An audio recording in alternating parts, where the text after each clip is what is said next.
Hello, welcome to Roll4Change. We are an organization that seeks to do live streams of tabletop role-playing games, all sorts of really great stuff here for some really great charitable organizations. So thank you for coming to the second installment of today's stream.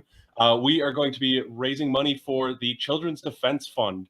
You should see a donate or a donation button kind of down underneath the stream that we're watching here. If you click on that, it'll take you right to that donation page. So feel free to go ahead, jump in there, throw some dollars at the Children's Defense Fund. They are a really great organization that does a lot of really great work for advocacy for children's rights. So they, deal a lot with making sure that kids who might not have their voice heard are represented in the world and have the resources that they need to thrive. So I'm super honored to be part of this organization. My name is Taylor. We'll get all of our introductions here in a little bit here.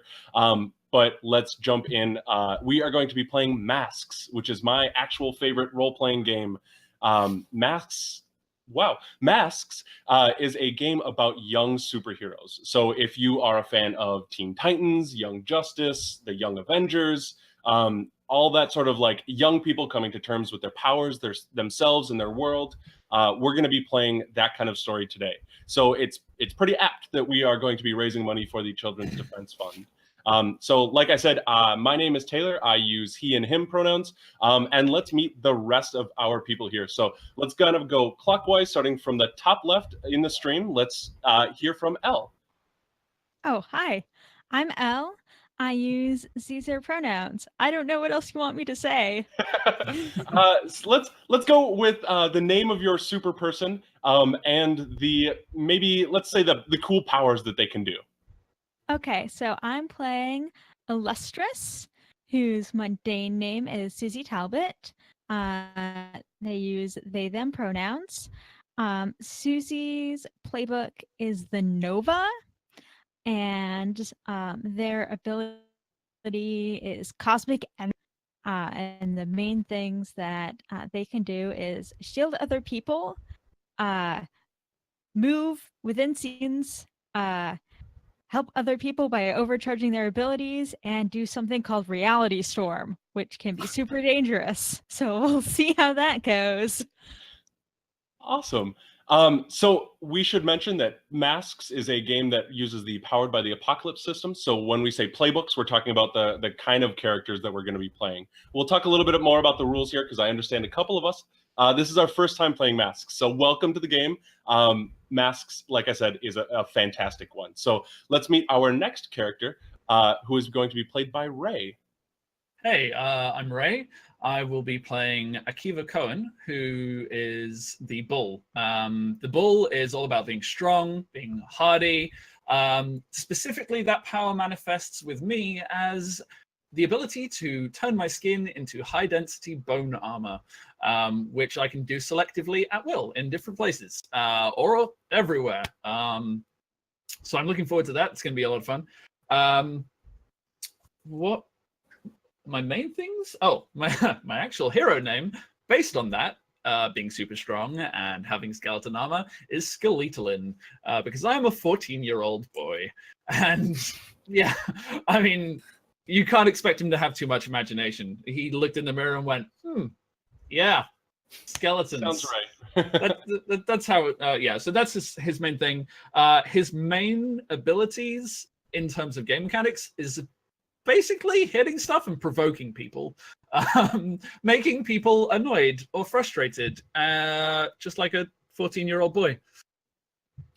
Yeah, so I'm glad that you said annoyed or frustrated, because Masks uses combat and kind of like fighting and like superhero stuff in a unique way. So instead of like being hurt physically by your enemies or your super foes' moves, you're going to instead take what are called conditions. So you're going to become more emotional as the super fights go on. So if you take a big punch, you're not going to like get a bruise or like lose hit points. You're going to instead become angry or become desperate, that kind of thing.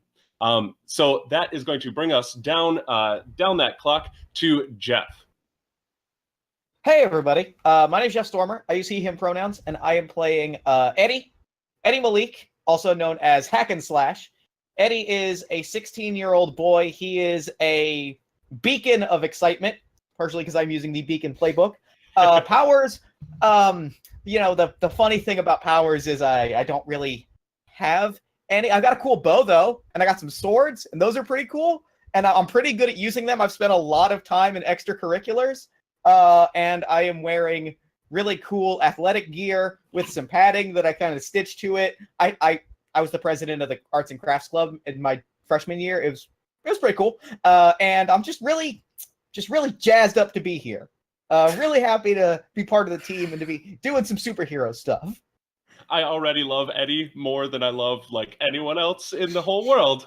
So I'm really excited. Eddie is so pure and good. He's real good. He's a good boy. One of the things that I love about superhero stories, especially like young supers, is that you can have like this really great mix of people who are like, I'm an inch away from destroying the universe, and other people who are like, I made my super suit in the garage out of garbage bags. So there is no way to like quantify superpowers in Masks. You get what you get, and it is assumed that everyone has the same sort of like agency to sort of like enact their cool powers in really cool ways. So we're going to be using stuff that are called moves rather than like trying to worry about like numbers and crunching about math. So we'll get into moves once we get into them. But last but not least, I would like to introduce Austin. Hi, I'm Austin. I'm going to be playing Flash Mob, who uses they, them pronouns. My pronouns are he, him. And Flash Mob is someone who can sort of duplicate themselves in a sense by releasing inner identities who go forth and act on their instincts. And I'm playing the Doomed playbook, which is a playbook about powers that eventually lead to your end. Mm-hmm. So it might be a little dark. We're going to keep a PG rating here, but that gives us a really good chance to talk about safety tools. So I would like to keep a PG rating. You know, we're going to be kind of like Saturday morning hero-ish sort of deal. But at any point in time, if something makes you feel uncomfortable, like I checked in beforehand with everyone, we might have some carnivorous plants who show up. If that's something that, you know, might cause you to squeak out a little bit, or, you know, if at any point you're like, let's stay away from that. What I would like you to do is, in real life, we would have a little card with an X on it on the table. Hey, there you go. But when we're playing on the screen, just like pop up an X with your fingers, just say like, we'll breeze past that, or just like speak up and say, hey, let's not do bugs. Because I know some people have some stuff with like ants or spiders or anything. So feel free to speak up at any point in time. If stuff makes you feel kind of uncomfortable, we'll ease on past that. Because right now we're just having a conversation about the story.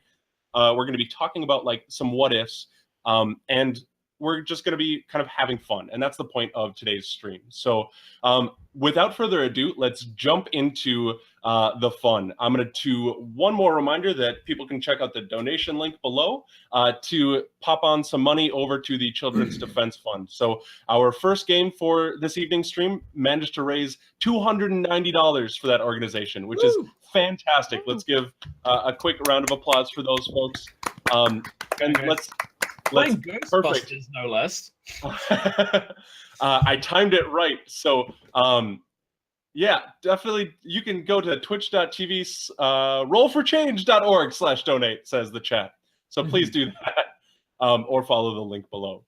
So let's learn a little bit about our super team. We're going to jump into the game. The first thing that you do in Masks after creating your characters, which we have all done off screen, the first thing that you do is answer some questions about the first time that our team came together.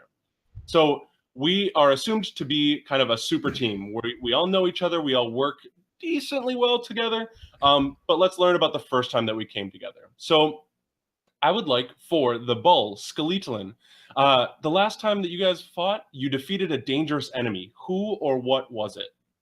Well, I was in school during algebra class, and there was some kind of big meltdown at the local nuclear plant. And, you know, it's just over the road across from the school. As you know, before we knew it, this incredibly dull class was being interrupted by a gigantic rat. just came piloting through the window, knocked over all of the tables. The teacher was going nuts. And yeah, it turned into a big old hubbub. It definitely did. And in that hubbub, we are going to throw the next question over to our Nova, Illustrious. In the ensuing, hubbub, something important was destroyed. What was it, and where were you when you destroyed it? So we were in the fields out by where usually we're supposed to play soccer, but there's been some construction going on in our school. So instead, there's a bunch of trailers out there where we're supposed to have like our art classes and stuff. And there weren't any art classes going on, which is good because we kind of destroyed all of them. Oh no. Oh man. Okay. Yep. So you definitely destroyed a lot of those trailers, and the school is going to have to recoup some of that a little bit. We'll talk a little bit about how that is going to be in a sec here. But in addition to the sort of like physical cost of rebuilding, you paid a high cost for victory. The doomed flash mob. Tell me what in the the hubbub, the destruction, you paid a high cost. What was that cost? The cost was that one of the other superheroes who showed up, Cherry Bomb, she lost her powers from radiation poisoning as the giant rat was still emitting during the conflict. Yeah. Let's take a moment of silence Poor Cherry Bomb. for those powers. But we're going to end our questions on a positive note with the beacon, Eddie. You saw signs that this was something more, that this was just the start of something. What were those signs? So what happened? Okay, hold on a second. I got it. Okay, don't tell the other kids. Just this is between you and me. Mm-hmm. My mom might be a state senator, kinda. I don't like telling the kids because they treat me kind of different. But like, I've been around government people and military people a lot. It's what it is. They're grown-ups. It's fine. But the thing is, I've seen actual military emergencies, and I've seen drills. And the way that the military cleaned up after this incident was a drill. The body language was just a little bit different. And if they were drilling instead of cleaning up an actual radioactive monster, that means that they know that something else is coming and that they're probably actively working on it. Something is up, and I'm going to figure it out. Is that the good news? Conspiracies, always a good thing. More news coming. Can't wait to find out. Yeah. So we did talk a little bit about the school needing to sort of recoup those costs and raise some funds. It's now a month and a half later. The sort of the destroyed art trailers and like varsity tents are covered up in like a big white construction tarp. And the school has been advertising for weeks and weeks about an upcoming production of Little Shop of Horrors. That's right, we are going to do a bona fide high school musical.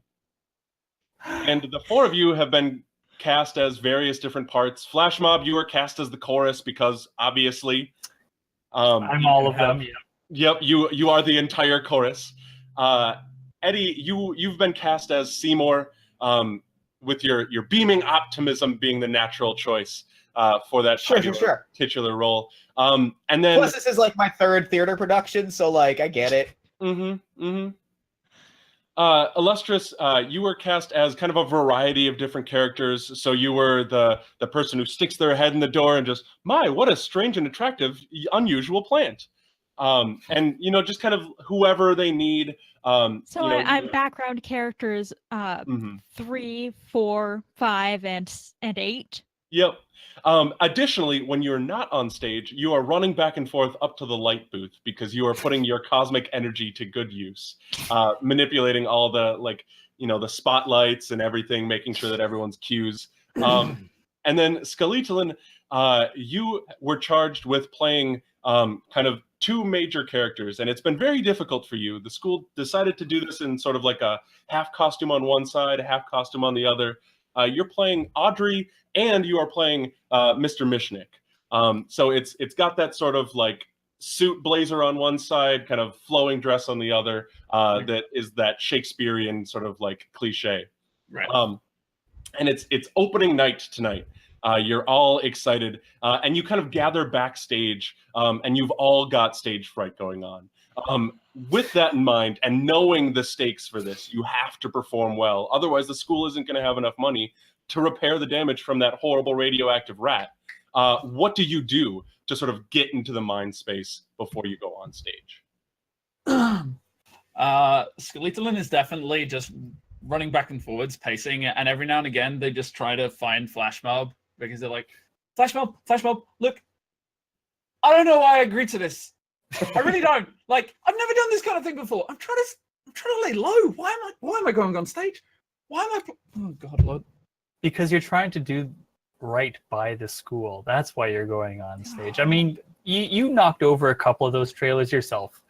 I mean, we all did at one point or another, and we just want to, part of being a hero is making up for it. It's hardly my fault. How am I supposed to account for physics? It doesn't make any sense. We're all learning. So, Flash Mob, it sounds like you are triggering a move here, which is when you comfort or support someone. Is that true, or are you just trying to like say what they want to hear? No, I think I'm definitely trying to comfort or support Skeletalin. Excellent. So I would like for you to roll plus mundane. So we are doing a role-playing game in masks. Whenever we do our move, we will have triggers that come from the fiction. So Flash Mob did comfort and support Skeletalin. So now what Flash Mob is going to do is roll 2 6-sided dice, or 2d6, and they are going to add their mundane stat. And depending on what the outcome of the roll is, a few different things could happen.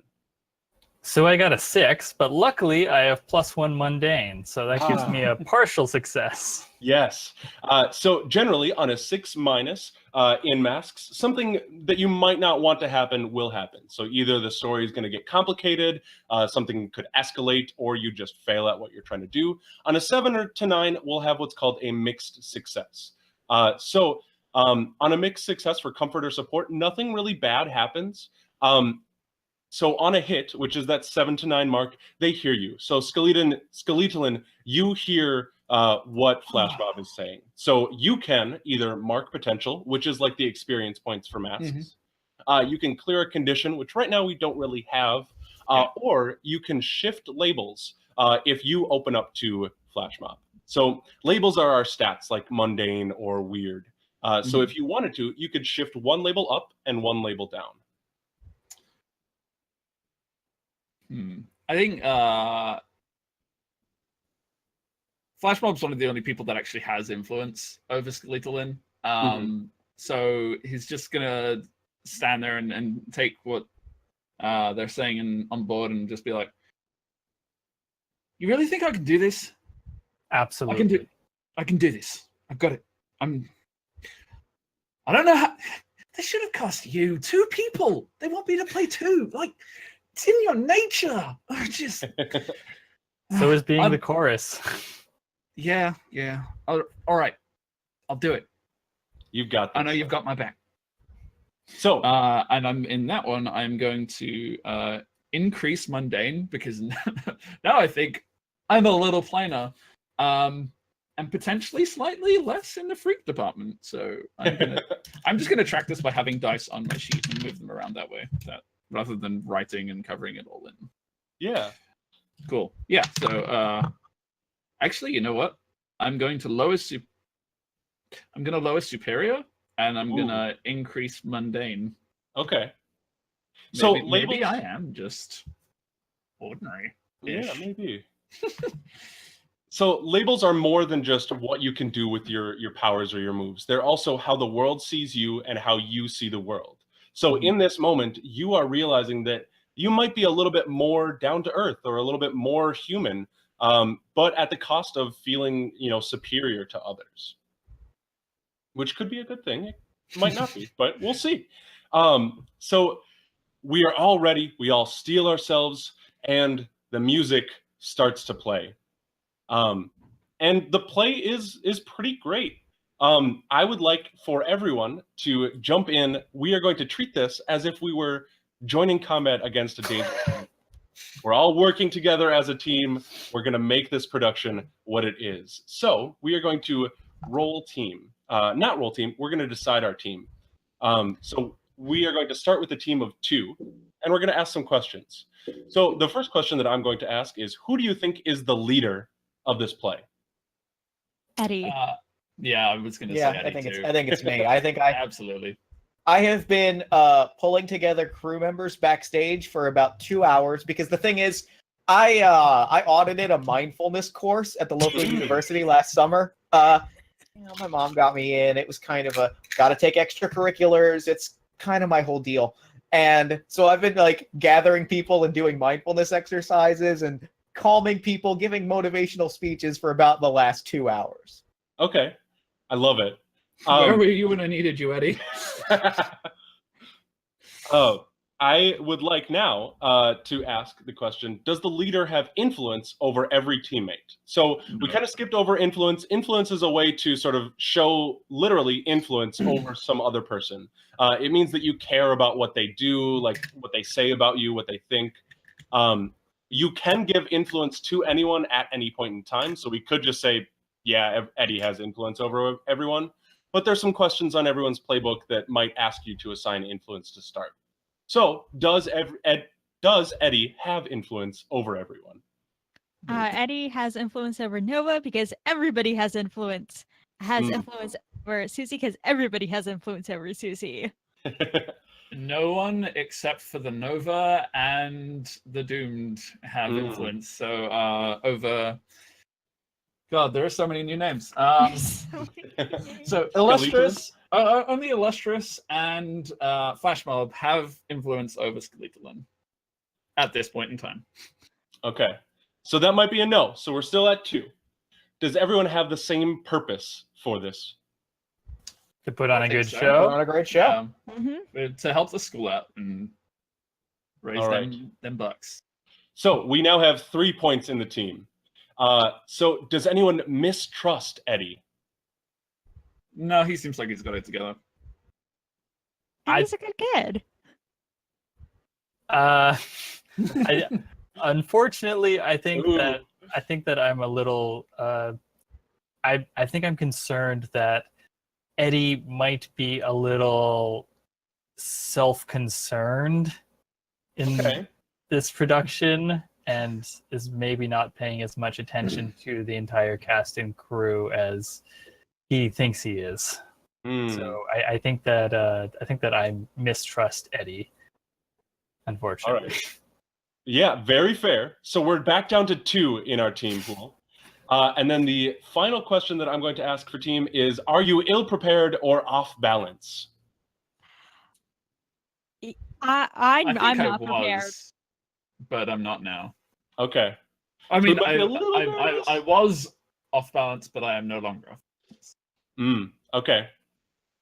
But it does sound like Illustrious is a little nervous, right? Illustrious didn't get a pep talk. Fair. Yep, and it's too late now because we now have 1 point in the pool. So at any point in time in this scene, we can help each other out. The way that we'll do that is by narrating how our character helps another character. We are going to spend a point from that team pool, which again is just 1 right now. And then we are going to add 1 to their roll. So we are going to jump in. The play is a success. So far. Act 1 goes by, everyone hits their marks, the music's great, everyone's on cue. Eddie, you get your moment in the big spotlight. What is like 1 flair that you do that you're like, yeah, that definitely nailed it? I am. Let's see. I am. Oh gosh, I don't know. I think I have really like. I think that in preparation for this, I watched the movie about 4 times the night before, and like I have been very consciously mimicking Rick Moranis's body language, and have just been like just hitting those marks. And I think that like there are points where it does not even look like Eddie anymore. Like that enthusiasm is completely masked behind that sort of like nebbish, quiet demeanor to the Mhm. point where it might even seem like to the rest of the cast that I am nervous. But in the back of my mind, I'm like, this is it. This is my role. This is the character, and I'm going to play this to the best of my ability. I love it.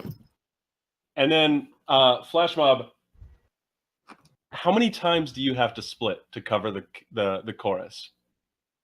I think that there's 4 of me standing around just off stage waiting for our cue.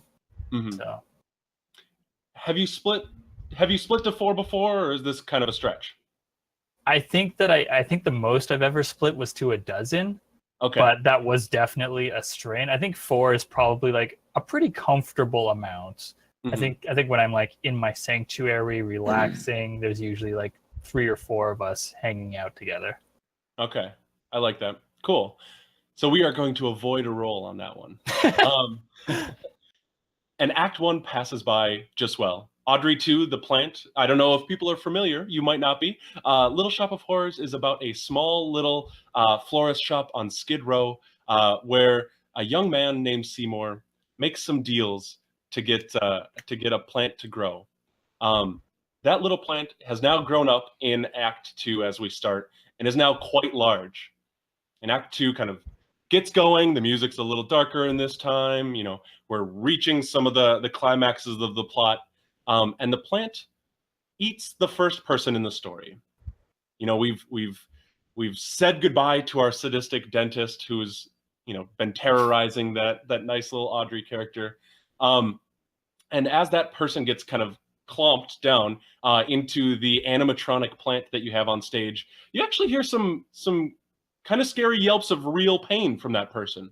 And I would like actually, this is a good one. I would like Eddie to make an assess the situation roll to kind of see what might be going on as Alrighty. you are feeding this person into the plant. Sure can. That's plus superior. My superior is 0, so that's a flat 2d6. That is an 8. An 8. So on an 8 for assess the situation, you get to ask one question from a list of 5. Do you have that list up in front of you, or would you like to hear them? I sure do. The questions, I'll read them out, but then I know which one I'm going to ask. That is, what here can I use to blank? What here is the biggest threat? What here is in the greatest danger? Who here is vulnerable to me? And how could we best end this quickly? I'm going to ask, what here is the biggest threat? So the biggest threat is this plant. Somehow, during Act 1 and Act 2, in the intermission, someone swapped out the animatronic plant, the animatronic Audrey 2 that you should have been using for the play, with a very, very real plant. You know, the similarities are pretty spot on, and they even went through the pains to kind of like throw some of the play like fabric over it to sort of disguise it. But this is a real Venus flytrap that's chomping down on your friend. And I am going to ask you, what do you do in this situation?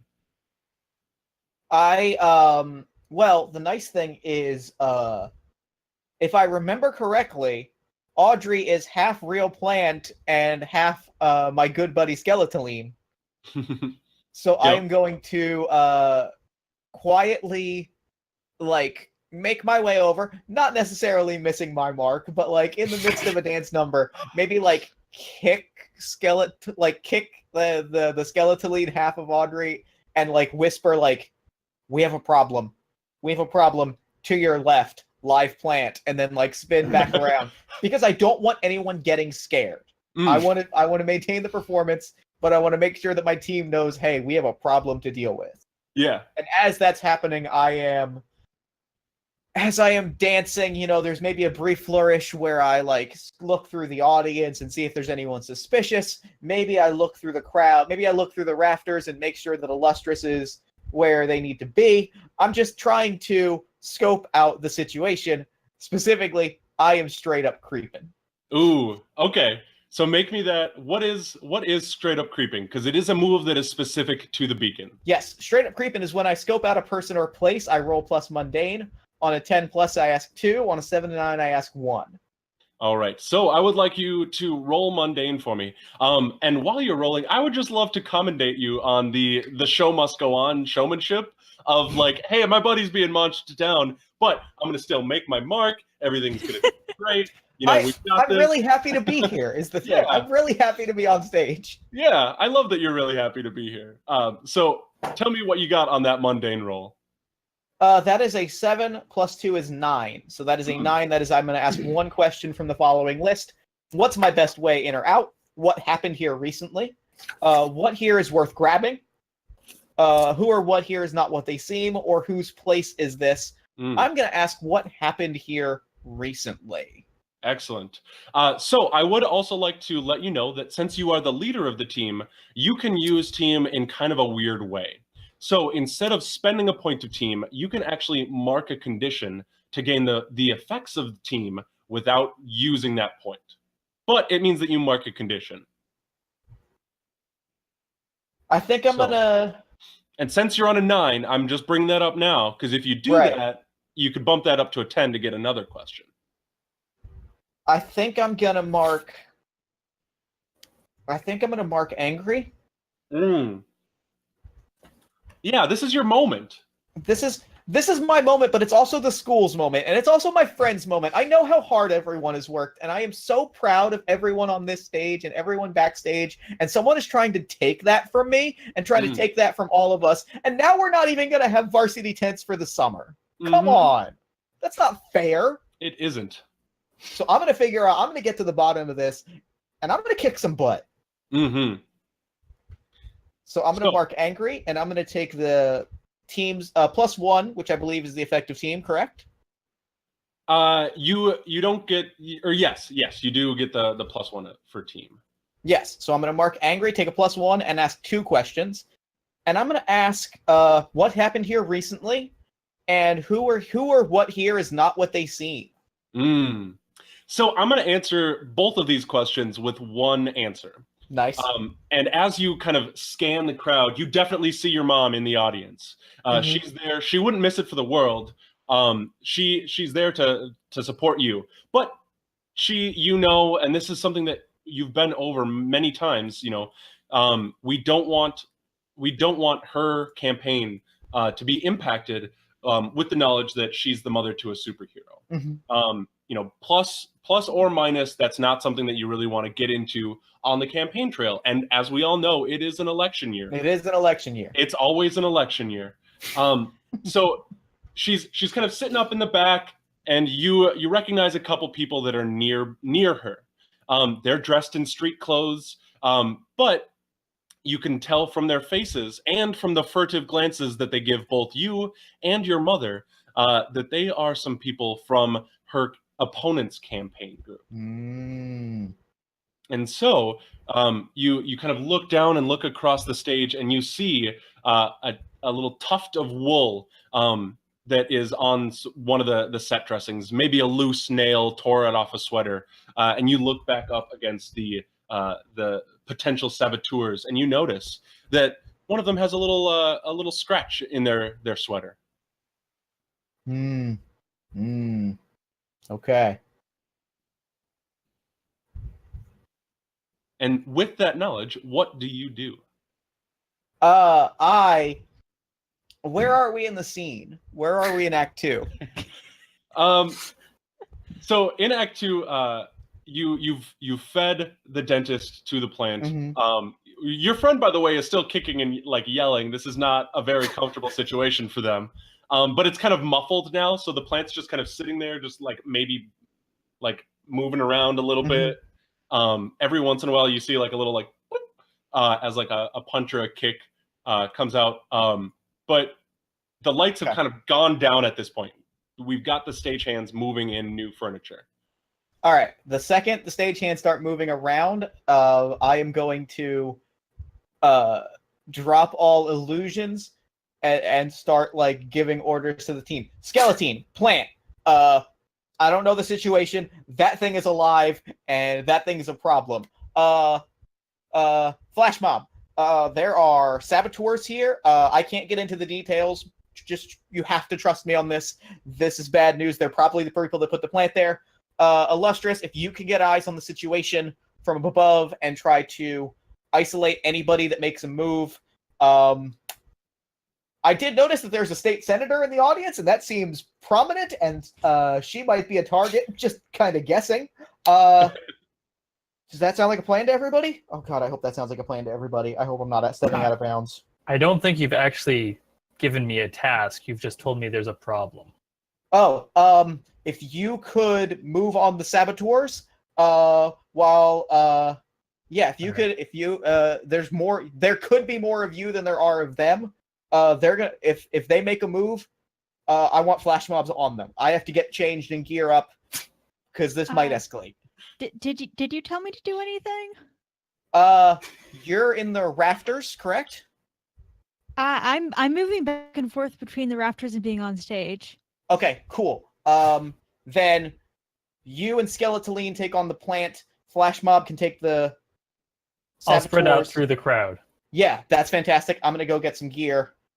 Does that work for everybody? Sounds good to Sounds me. good. Oh, good. I'm so happy. I'm really excited about this, everybody. I'm really excited. Let's All right, go. Let's go. Let's And do you all hero run stuff. off in different directions, leaving Yeah. your friend inside of a very hungry plant. Well, so kind of- Skeletoline doesn't run off anywhere. Skeletoline, just from wherever he is on stage, yes, turns directly to the plant and just charges straight at it. excellent. It sounds like you are directly engaging a threat. Oh, absolutely. His goal here is he's going to pop his arms open, cover them in bone armor, and he's just going to slam his arms down the throat of this thing and turn his arms into levers to Excellent. try and get this person out. I love that. So unless you have a playbook move that you are looking to trigger, I would like for you to roll to directly engage a threat, which is rolling plus danger. I don't. Would it be unleash your powers in this instance, or is that something that it might be it might be without a direct threat for you, but because you're like going straight at the plant, directly engage the threat? Fine. That's Yep. cool. Danger. Okay. Oh, snake eyes. Oh no, Nothing- I Nothing. I boost to help you out there. I was gonna boost. I was gonna lend you a hand there. Adrenaline is already pumping through this kid's brain. He is. Someone told me to hit a thing. Mhm.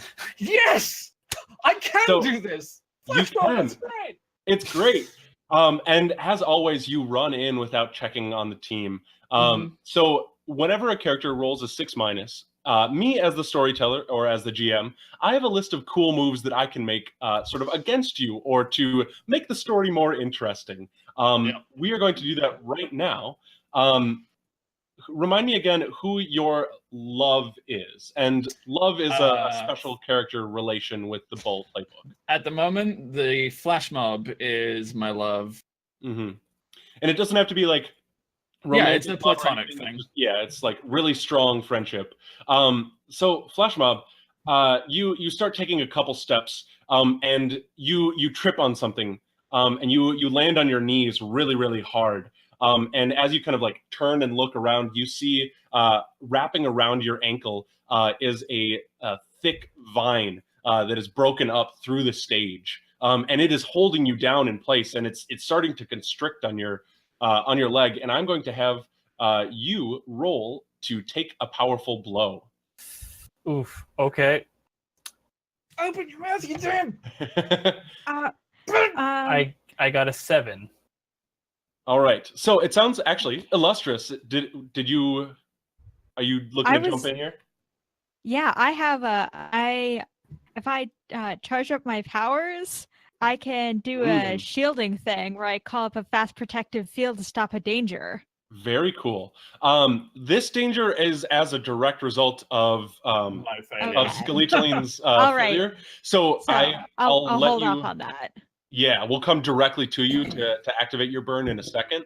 But let's resolve take a powerful blow first for Flash Mob. So you said you got a 7, is that correct? That I did. So you have 3 options here. Those options are to lash out verbally and provoke a teammate to foolhardy action, to give ground, which means that your opposition gets an opportunity, or struggle past the pain, which means that you mark 2 conditions. I'm gonna give ground. I think Flash Mob like struggles, and there's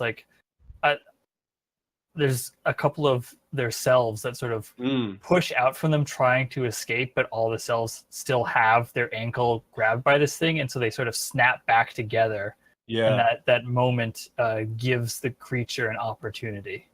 And that opportunity is to just kind of like tie you to the set. So you are now like bound to one of the like girders that rise up and down. And as you kind of like struggle and reach, you know that one of your teammates is going to have to help you, which means that your opposition might be able to make more moves in that time. But let's move on over to Illustrious. Bolstered by your leader's words, seeing your friend in harm, you know that you need to gather your powers. What do you do? Yeah, so when I charge up my powers, I roll plus conditions, which I currently have marked, which is right now none. So I'm going to do this before I get any. You can always voluntarily mark a condition. Yep. It's totally Can fine always not do to. that. Yes. Oh boy, I rolled a 4. Good. This superhero So- team. I'm going to hold 2 burn and mark 3 conditions. Oof. Tell me what conditions you mark and why. Oh boy, 3 of them. I'll give you a moment to think about that as we remind people that we are raising money for the Children's Defense Fund. So you should see kind of down below this video a button to click that says donate. Please click that button. Give whatever you have. Children's Defense Fund is a great organization that does a lot of advocacy for children and disenfranchised youths. So it's a really great cause. Even $5, if you say, I'm going to skip my Frappuccino this week, $5 makes a difference. We have a goal of $1,000. Right now we're at $435. So we're almost to our halfway mark for tonight. So thank you for everyone who has donated. Please, if you're joining the stream, click that button down below. And let's jump back to Illustrious. What are your conditions? Okay, so I'm marking afraid because this is another thing that's happening at our school. I'm marking guilty because this performance wouldn't have had to have happened if I hadn't helped to destroy all of those trailers. And Illustrious is mostly blaming themselves for destroying those trailers and the varsity tents. And I'm going back and forth between like hopeless or insecure because like right now Eddie has run off and Skeletoline is struggling against the plant, just struggling really against the angry, plant. and hasn't actually noticed necessarily that the Flash Mob is in trouble the yet. only other member of the team has just gotten themselves tied up and they haven't been able to do anything yet. So I think that might be kind of insecure. Okay. I think that might be more insecure now that I've walked through that. Yeah, that's good. I like that. So yes. Sounds like we have I was going to say, going. if I may re-enter the scene. Yes, please. I have a dramatic entrance. Ooh, good. I think that we see a close-up panel of like a green glove getting pulled over like a white jumpsuit, and a narration panel that just says "Performance of a lifetime. Let's do this." And Eddie bursts back from backstage in his full white and green kind of athletic gear with shoulder pads stitched to it and like a hastily made HNS insignia on the chest and like a full face mask, and he bursts out and he pulls from his belt 2 like sword holsters, almost like lightsaber holsters, but not quite, and he whips them into his hands. And if you picture like collapsible clubs, they kind of extend, except Okay. they're dueling sabers. Okay. So like full dual, like metal dueling sabers extend from these handles, and he whips them out and he goes, Vice President Engineering Club, 2 years. It paid off. And he rushes the plant to try and like slice free Flash Mob. I love it. Yes, please roll to directly engage a threat. I will. That is a 5. Good. Oh Very my good. god! Listen, I It's- love 6 minuses. They're great. So I am actually going to. I'm gonna do something here. I'm just going to ask, how do we gain potential on this? Because I forget. You should be marking potential every time you roll a 6 minus. I thought so. Yeah. Okay. Maybe When I got snake eyes before, I was like, wait, do I mark potential or no? Yes. No, that's good. That's fine. Yeah. Everything's fine. So, so you start running out towards this plant, but you see someone in the crowd that gives you pause, and you trip over your legs because you grew an inch and a half last month. So you're gangly, you're not totally on your feet, and you see someone in the crowd. You see your mother's main political rival, Peyton Cornwall, the head of R&D at Rook Enterprises. Cornwall. So Cornwall's important to more than just one character in this super team. Who else is Peyton Cornwall important to? Me. Tell us why, Flash Mob. Peyton Cornwall, as the head of R&D at Rook Enterprises, caused my creation by performing an illegal and not consensual experiment on a warehouse full of raving teens. By creating a fake illegal rave that the people who became Flash Mob showed up to enjoy, and instead all got shoved into the same physical space, the same body, and the same consciousness. So I'm not a fan of them. They're my nemesis. And they're here. I think you see Peyton as well, standing up in the crowds, talking on a cell phone. And Eddie, as you trip and fall, we'll say directly into the plant's mouth because that's very dramatic. As you tumble in there, you see Peyton kind of close the phone and start walking towards the exit. And I would like for you to take a powerful blow as Audrey 2 starts to munch down. Take a powerful blow is plus conditions marked, so that's 1. Yep.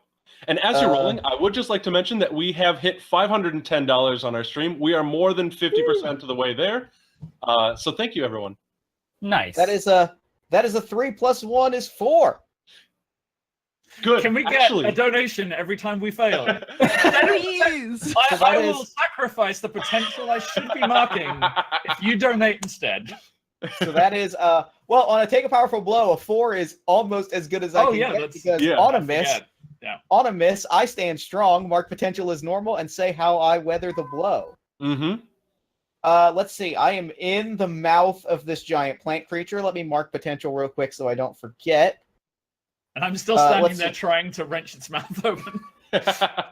I think because the nice thing is that I have swords, and this thing has walls.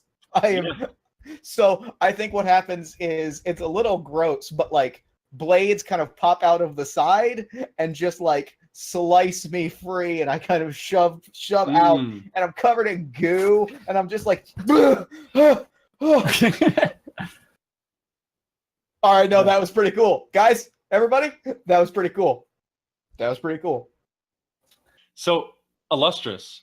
Yeah. You've burned. You're full of energy. You're charging up. You see all of this happening. What do you do? Flash Mob is still stuck, right? Yeah. Yeah, I'd like to call up a fast protective shield to stop a danger. I would like to shield off Aubrey too. Nice. Okay. I'd like to put a dome over that thing. Yeah. I'd like to spend one burn to defend someone else from an immediate threat. There you go. So I would love for you to roll to defend. So when you defend someone or something from an immediate threat, roll plus Savior. except that I get to roll plus freak. Ooh, very cool. Which is good because my freak is +2. Let's see if I can get higher than a 4. So-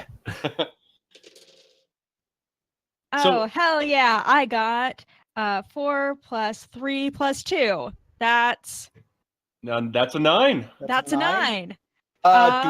Do we want to use that one? I mean, we have 1 point a team. We can use it to Yeah, make it do a it. 10. Done. Please. Absolutely. Done. So It's yours. who is helping Illustrious with this? Well, I would say that, like, seeing as I'm standing there, like, still trying to crank this thing's mouth open, maybe that's keeping it distracted. It's the best I can offer. And I think on a strictly like moral support level, I see the shield happening. I'm just like, you are incredible. Do your thing. We will take care of everything else. Awesome. Aw. Yeah. I buy both of those. So, but we only have one point in the Yeah. team pool. So it's fine. Just We'll yeah, be fine. neither is inspirational. We'll roll with that. all right. So Hopefully yes, we you don't get a need 10. to do this ever again. Hopefully. So on a 10 plus, where do we have 10 plus on defend? Oh, hey, here we go. On a hit, you keep them safe, and you get to choose one from the 3 options here. So, do you have those options, or are we? Yes. Hmm. Okay, so I can choose to add a team back to the pool or clear a condition. I would love to add a team back to the pool, but I have 3 conditions. Take Hey. it, yeah. Do what you got to do. You've just been reassured and inspired by our leader, so I think that would definitely cancel out insecure, probably. Yeah, so I'm Or going to clear scared. insecure. I'm happy that I was able to help with this. That means a lot to me and also to Eddie. Yeah. So I've realized that we've trapped the dentist inside of the shield with the plant. Man, Yeah. that plant's real angry. But the just like plant's that mouth cat. but the plant's mouth is all messed up, so like they can really just push themselves out at any moment. Yeah, I think so. I think your friend like kind of gets out and is like it's covered in goop. It's like a Nickelodeon party up in here. And they like run to safety. We'd be doing that Saturday morning cartoon where they're like waving their hands and they're like, and yeah, your friend is free. You've successfully defended Flash Mob from this constricting tentacle as your dome kind of comes down, shimmering with cosmic energy, and it slices through the vines that are holding them in place. Flash Mob, what do you do with your newfound freedom? I'm going to split up and rush into the crowd and try and surround Peyton Cornwall. Okay. I see this happening, and as they start to split up, I say, "So you see what I see? Let's go to work."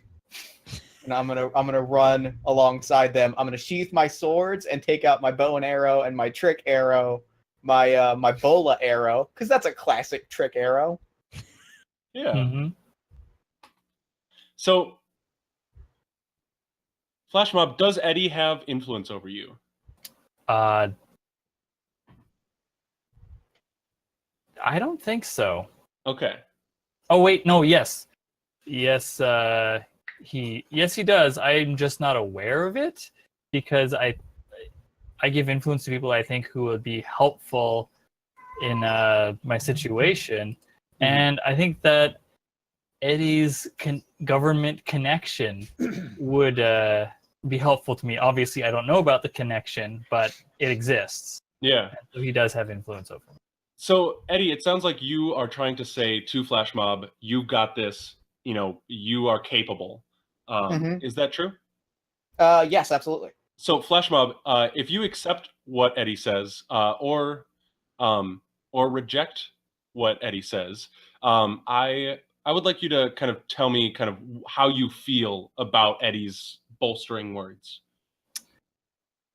I think after seeing him cut his way out of that plant, I definitely believe in his competence. Mm. And so him, saying that I can do this, I feel it. I'm there. I'm with him, and he's with me. So I believe him. Awesome. But you didn't believe me before. Now I'm gonna cry. Oh. This is a good game. So we are going to burn that point of influence Okay. between Eddie and Flash Mob, because you are telling Flash Mob kind of how the world works and where their place is in it. And that lets me, as the GM, shift some labels around. So Flash Mob, I would like for you to move your freak down 1 point. Oh no. And your superior up 1 point. Okay. If that would put you at -3 or +4 for either of those, let me know, because there's some fun stuff that happens at that point. Nope, puts both at 0. Okay. And then you run up. You're splitting yourself off into the crowd. Could you remind me what your doom track is? So, what has to happen for you to mark doom? If I overexert myself or face danger alone. So you're not facing danger alone. You've got a friend with you. Yeah. But how many copies are you splitting into? I think since I'm going after Cornwall, I think I'm definitely overexerting myself. I think that there's probably like 10 of me rushing through the crowd trying to cut off the exits for him. Good. I like hearing that answer, because I would like for you to mark your doom track, and I would like for you to unleash your powers. All right. So I'm rolling freak, and I get an 8 + 0. So on a 7 to 9, you get to do what you set up to do, but I'll give you a choice. You can either mark a condition, or I will tell you how the effect is unstable or temporary. You know what? I'm gonna take. Do I get to choose the condition? Yes. Okay. I think seeing Cornwall has made me angry. So I'm gonna take angry. Yeah, that makes sense to me. So tell me kind of like what it looks like as your doubles, or your, what's the term for like 10 of it? Doubles, triples, quadruples, whatever the tens is, go up and make their way towards Peyton Cornwall.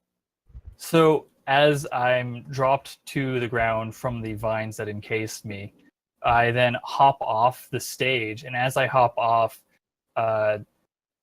other people, like Flash Mob looks like a raver.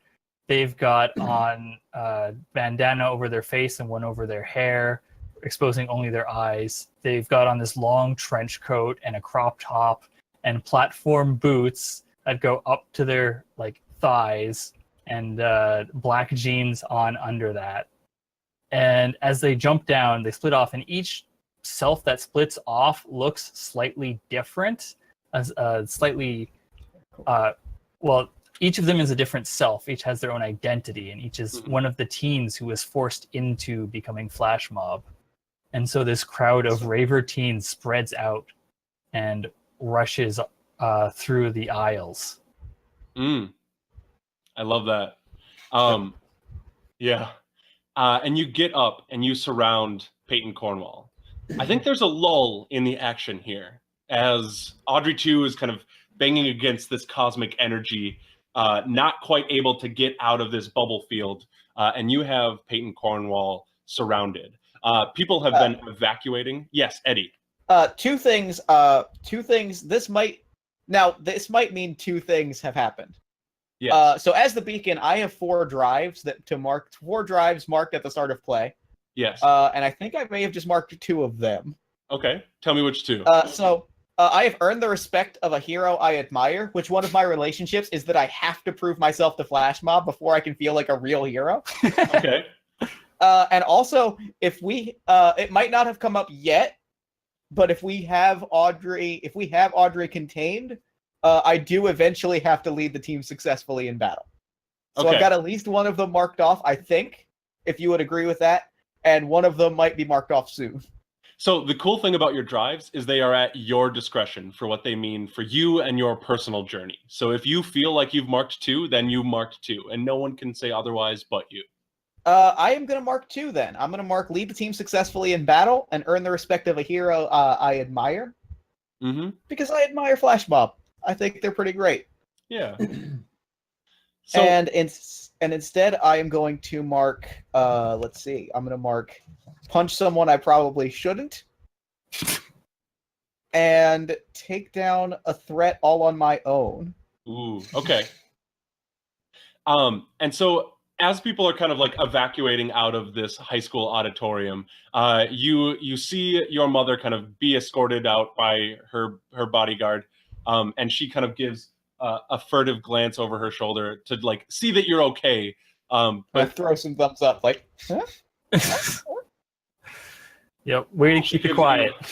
She gives you a concerned look, and without saying anything, she is going to tell you your place in the world, which is to not cause so much trouble, Eddie. And you can hear that speech play over and over in your head. Do you accept her perspective, her message to you about where you belong in the world, or do you reject it? Well, one of my drives is to reject someone who tells me that I shouldn't be here. So I'm going to hardcore reject that. All right. So, where do I see reject influence on this list? It should be somewhere. I got it in front of me. When you reject influence, roll. On a hit, I hold myself and tune them out. On a 10 plus 2, choose 2, and on a 7 to 9, choose 1. Okay. So it's not rolling with anything. It's just a straight 2d6? Yeah. And that is a 9, so I'm going to choose 1. I'm going to choose to clear condition or mark potential by immediately acting to prove them wrong. Mm. And I think what that looks like is I see the glance and I pull out the bow. Like, I've got the bow in my hands and I knock an arrow and I spin and I turn and I lock eyes with Illustrious and I just let out one arrow and, like, maybe there was a tentacle that was moving towards our poor dentist, and I just pin it to the wall, right? And I'm just like, and I put the bow back on real calm like, and it looks extremely cool. I love that. That is very cool. So we've got a lull point. We haven't heard from Skeletalin in a little bit. I think you feel, tell me if I'm wrong, but I think you might feel a little jilted here as you dove towards this enemy. Yeah, I mean... And now there's this big dome between you and who you wanted to punch. Yeah, I mean, also Nova is my rival. Sorry, not Nova. Illustrious is my rival, and they are my rival because of the fact that they have these powers that are just so extraordinarily just outlandish that they can do these things without even really trying. Yeah. And I was struggling to get this thing, and I feel like I'm pretty angry about it, if I'm honest. And what do you say to Illustrious? He just turns to her. He's like, honestly, I had it. I had everything under control. Did you really have to interfere? I was trying to protect everybody. Nobody needed protecting, okay? Are you sure there was a plant trying to kill people? There's always plants trying to kill people. Yeah, it doesn't mean we should let them kill people. I was not going to. Did you not see me? My hands were down its throat. I wasn't going to let it do anything. The situation was kind of getting desperate there. We barely moved to take action at all. Ooh, it sounds like you are trying to say that the group is ineffectual or lacks fangs. Do you have influence over Illustrious? That's not quite what I was going for. It's Everybody just, like we had barely started. She was saying things were getting out of hand, and I was like, no. Okay. So that was very much more. No, so we hadn't got going yet. Okay, I actually like that you said that you are reacting to what they said, because it sounds like they were saying that you were overreacting or, making a bigger deal. Does Illustrious have influence over you then? Absolutely, because they're my rival. So Hmm. yes, they have influence over me. So it sounds like you are trying to reject what they're saying. So I would like for you to roll 2d6. Cool. 7. 7. So you get to choose one of clearing a condition or marking potential by immediately acting to prove them wrong, shifting a label up and a label down on your choice, or to cancel their influence and take +1 forward against them. The next time you roll, you would just get a +1 bonus if you are rolling against something that they do. I'd love to take action to immediately prove them wrong, but at the moment, there's nothing I can actually do about this situation. I don't know. I'm not aware of anything happening.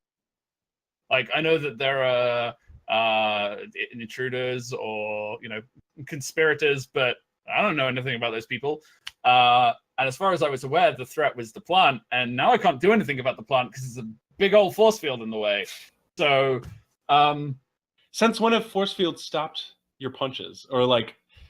Is there something that you can't get through? How do you feel about that? Yeah, I feel like I could probably go through it, but at the same time, I wouldn't be proving that the problem hadn't escalated beyond my...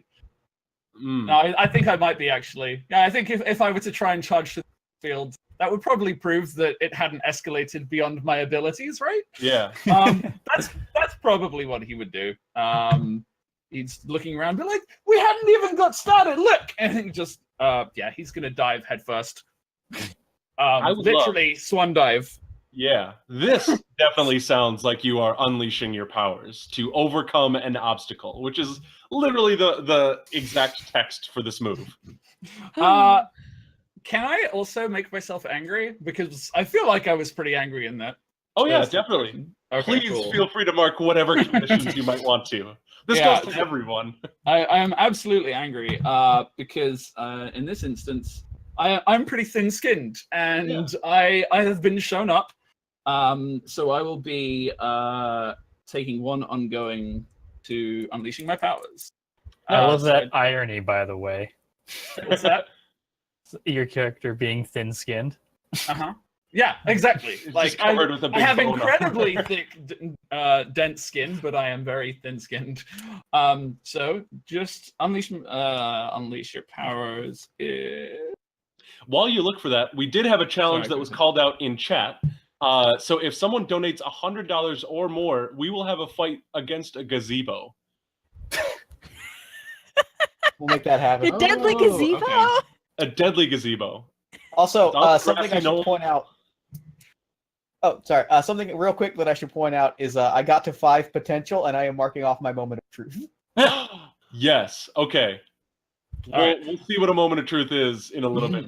But I'm very glad that you marked 5 potential in an hour of play.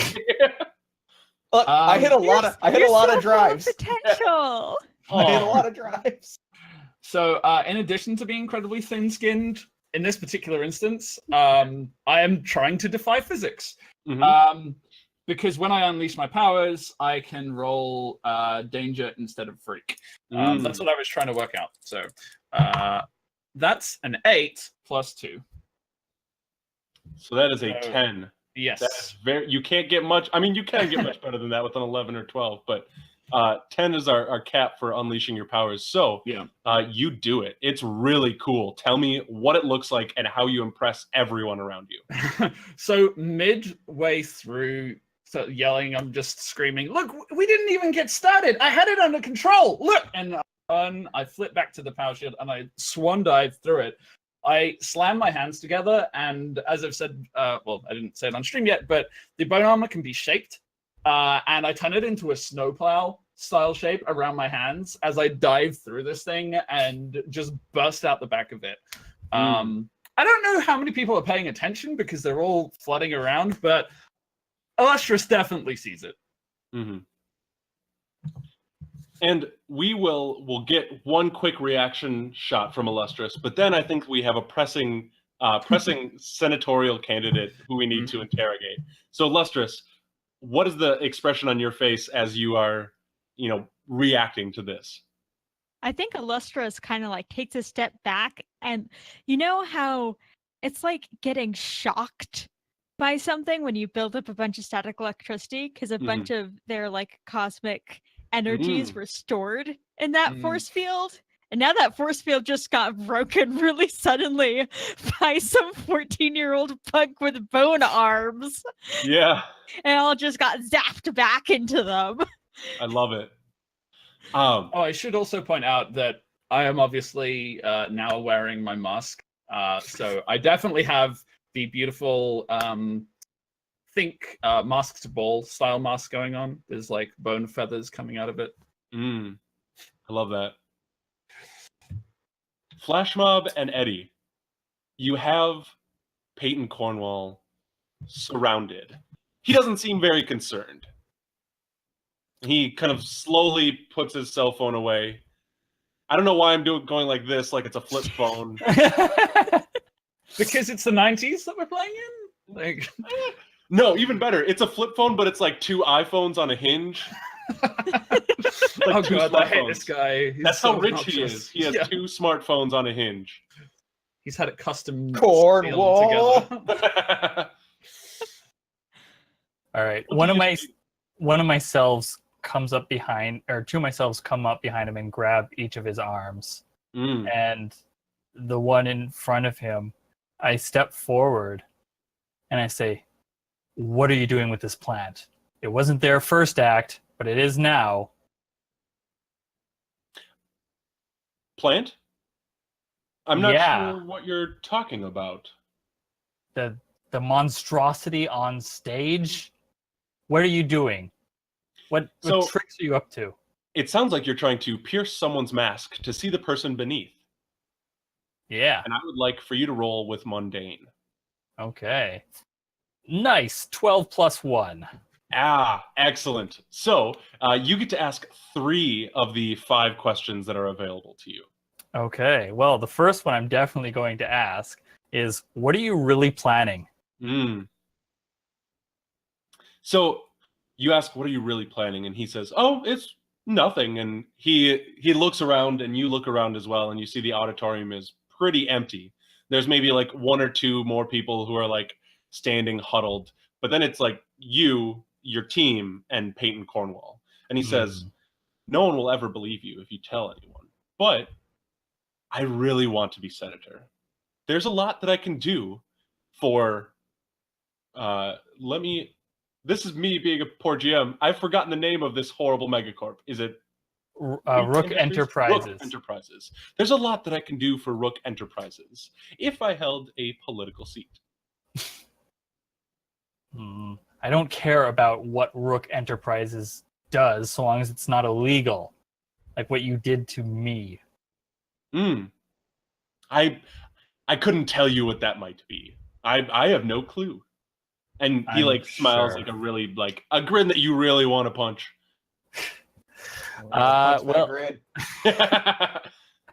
I think maybe the cells holding him, I think they give him a shake. And I'm going to ask, I think I'm going to jump in here. As you give him a shake, he raises a little forearm and does and he points up to the corner and he says, "Those cameras might not have sound, but they definitely pick up video. You wouldn't want to be seen accosting a senatorial candidate, would you?" And he is going to use influence. So every single adult has influence over you. That reflects society kind of believing them over your words, regardless of if they're right or wrong. Which we might be enacting a situation where we can see that might be unfair. Which gives us a good opportunity to talk about the Children's Defense Fund, which raises money for a lot of children advocacy, giving them a lot of resources that they need for day-to-day events. So if you click on the little donate button down below, we are at $515 out of our $1,000 goal. We need to bump that up a little bit more. So anyway, yes, influence. He is trying to tell you that you are not special. So he's trying to move your superior down and actually your freak up. He's trying to say, not only are you not special, but you're you're like, who would even care about your opinion? Do you accept this or do you reject it? I accept it because Mm, I honestly, like, in spite of being all these people, each of these selves is still just a normal person, yeah. and with the normal feelings and no special powers other than being able to multiply. Yeah. So, yeah, I accept that. So move those superior down and freak up. Okay. I just, out of curiosity, why not mundane up?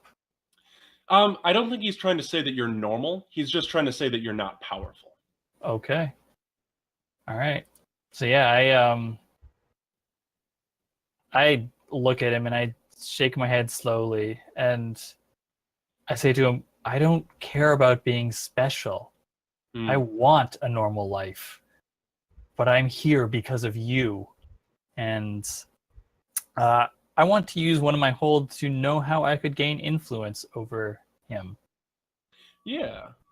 So that is actually a good a second question for Pierce. So that's your number 2. How you could gain influence over Peyton Cornwall. I'm gonna actually put this to a character who's on your team, Eddie. What do you know about Peyton Cornwall that could give Flash Mob influence over him? I know that he wants to be senator real bad, but he's also 6 points down he's also 6 points down from the last projection, and frankly, that number's not. It hasn't been trending upward in the last few weeks. Mm, Mom watches a lot of but I not to blame her, but she watches a lot. If you listen to a lot of political radio, I pick up a few things. So his chances are not great. So he is desperate, and while he talks a big game about talks a big game about like blackmailing people, he knows that a controversy will sink him even further. mm. And what do you say that reveals that information? I say, you are correct, Senator. To be, maybe. Mm, These videos do pick up video. Say if a senatorial candidate hassled a child, well, that would certainly not look good, especially when school mothers and teachers are polling very low for the Cornwall campaign.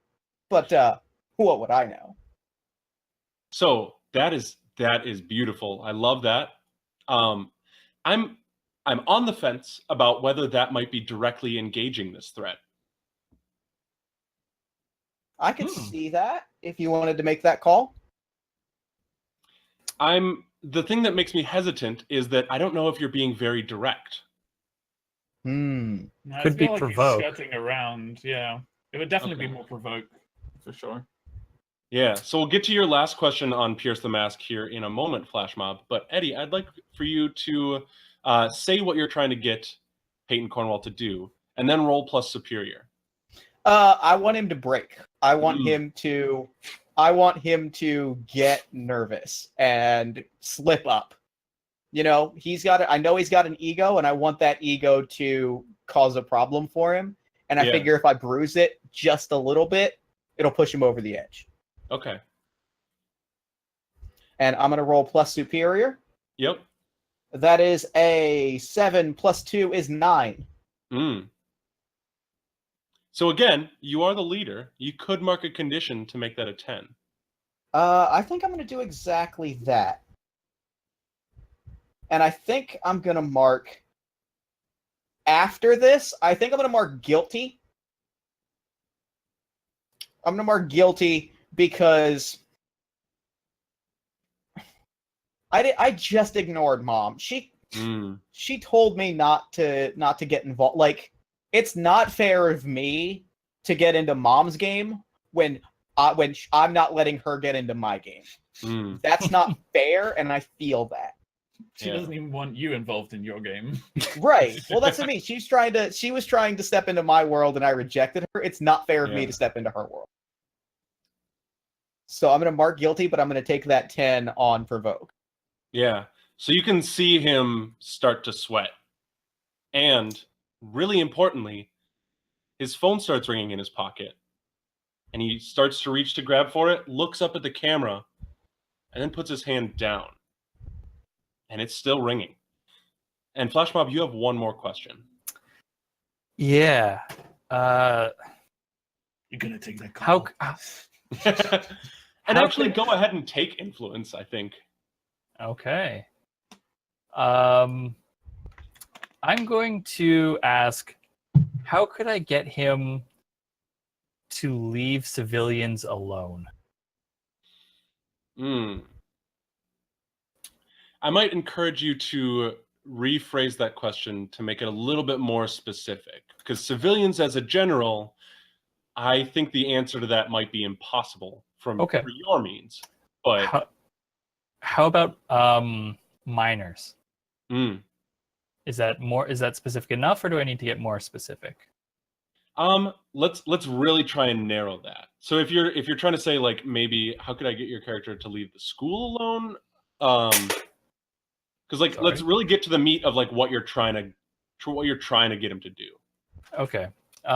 Basically, I want him to not work towards creating another flash mob sort of thing. No more incidences like mine.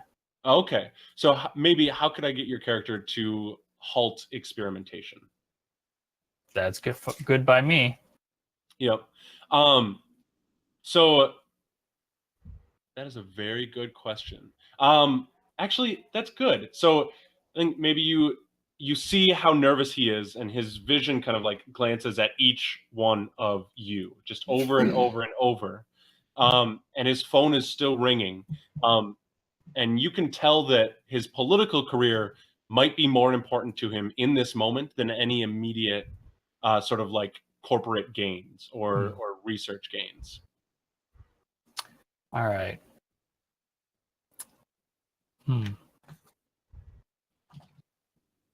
So maybe, and I look at him, if you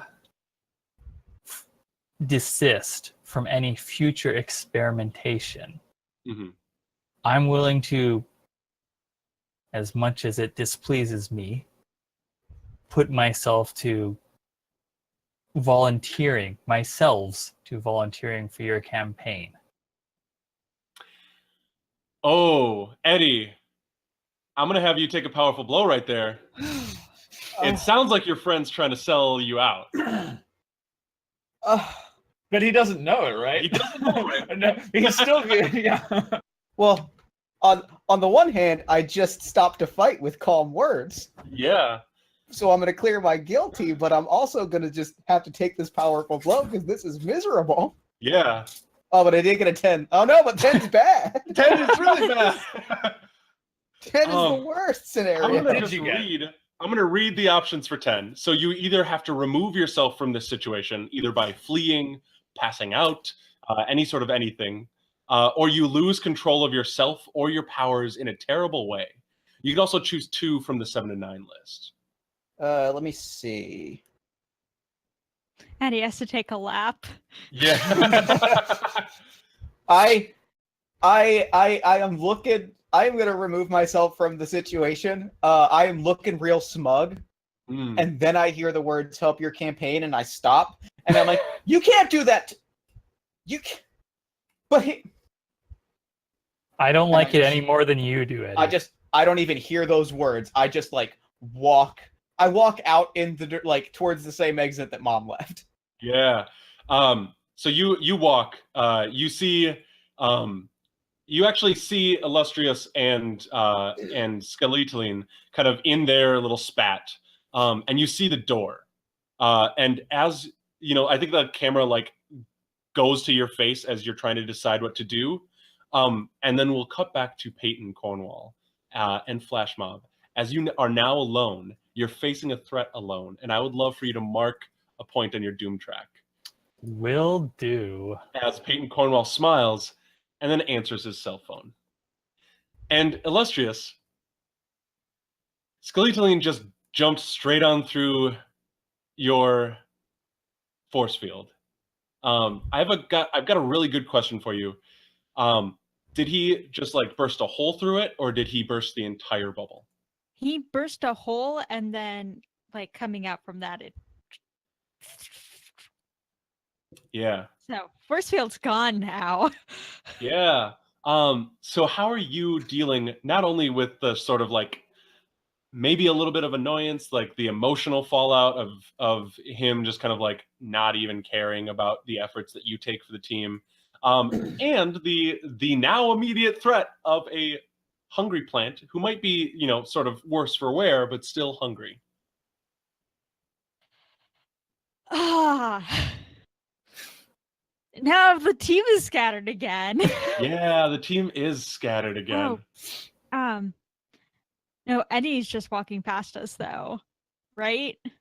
Well, possibly. We see Eddie kind of Possibly. like pausing, about to have a moment of self-reflection and an important choice. But Okay. this scene, this panel, isn't about Eddie. It's Yeah. from your point of view. Okay. I only have one bird, which is a problem. Hmm. You can always burn again. Yes, You don't have to go can. through you don't have to go through all your hold to burn. No.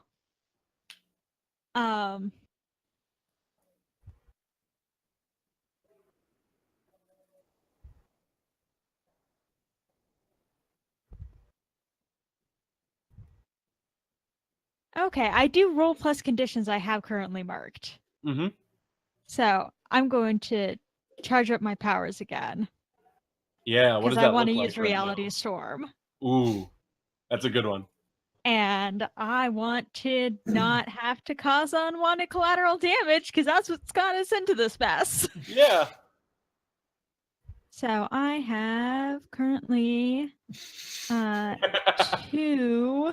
Skeletoline, don't cross your fingers. You're the one who made this situation necessary. Yeah, I thought I was going through the plant. Okay, so roll plus conditions. That's a 9 plus 2. That's a 6. That's a complete success. That's 3 Mhm. burn. So now Sweet. I have 4 burn. That's a lot of burn. Mm-hmm. That's a lot of burn I've got. So so Illustrious is like kind of clenching their fists and kind of like takes in a deep breath and charges up again and kind of holds out a hand and kind of moves to the side to not hit not hit their still ally. Skeletal God. It's a good name. Skeletoline. Skeletalin, yeah. Skeletolit. God. And originally it was Skeletalaline, so Skeletaline is a compromise. Skeletoline. Yeah. No, please don't restart now. Remind me later, please. Tomorrow.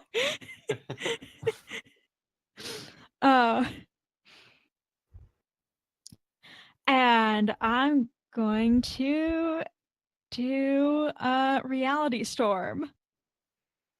I channel Destructive Burst with my powers, spend 1 burn to directly engage a threat using my powers. Rolling plus freak instead of plus danger. Nice. And if you do, you will cause unwanted collateral damage unless you spend another burn. So I'll spend 2 of my burn and roll 2d6 plus freak. Before you roll, what does your Reality Storm look like? I'm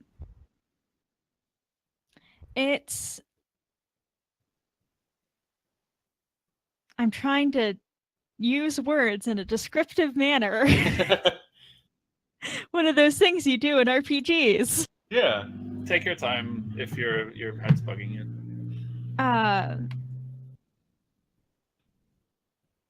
So you know those like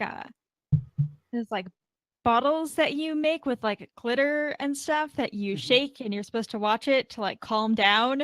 Mm-hmm. It's like one of those, but a tornado, and very powerful and going horizontally Yeah.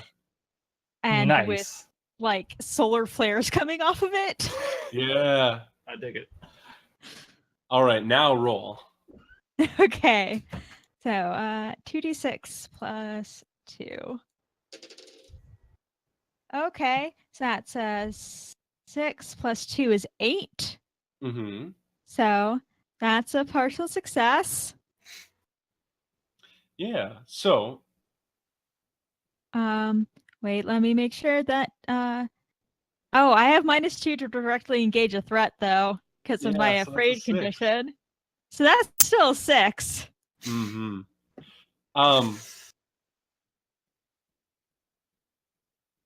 So I think you try to aim away from Skeletoline. I'm so sorry. No. So like the way I see it is like I just swan dived through your barrier, through the back of this plant thing, and I'm still mad. I'm turning around. I'm swinging, and as I'm turning, I'm suddenly seeing your powers coming straight towards me as I'm. So Eddie, And I'm just gonna like death drop backwards as it happens and cover myself in bone to the best of my ability. you see your teammate who just offered to kind of sell your family down the river.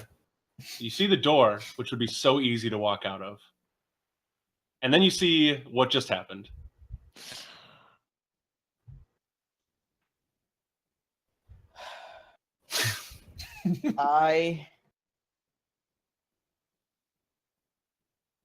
I look at the door for a long time, and I look back at Flash Mob, and I say, I'm gonna go help my team. Because that's what teammates do. We help each other. And I rush over to try and find a way to stop this superhero smashdown from happening. So I would like for you to roll defend, and All right. Flash Mob, I would like for you to roll to take a powerful blow. Oof. Okay. I love the fact, by the way, that I kind of ended up doing the provoke move to Lustrous without actually having to roll for it. It worked out really well, I think. Yeah. I'm so sorry. No, don't be at all. Like, don't forget to mark your potential for failing. Oh God. Yes, please do mark It's potential. it's what it's all about. My defend was a 10 plus 2, which is 12. Okay, excellent. So on a 10 plus, it is a PC threat. So you essentially give you give them -2 to that roll to directly engage a threat, which is even worse, and that's why it.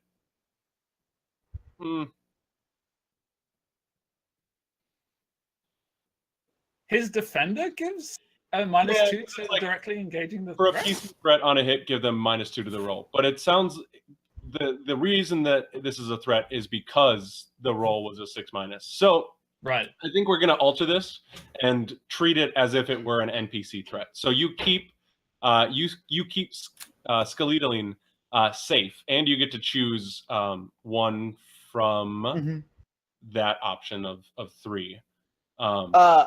I am actually, so my options are to add a team to the pool, take influence over someone I protect, or clear a condition. I'm going to add a team to the pool. And Nice.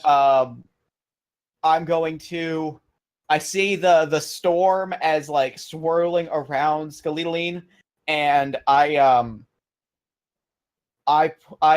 put a hand on Illustrious's shoulder, and I just say,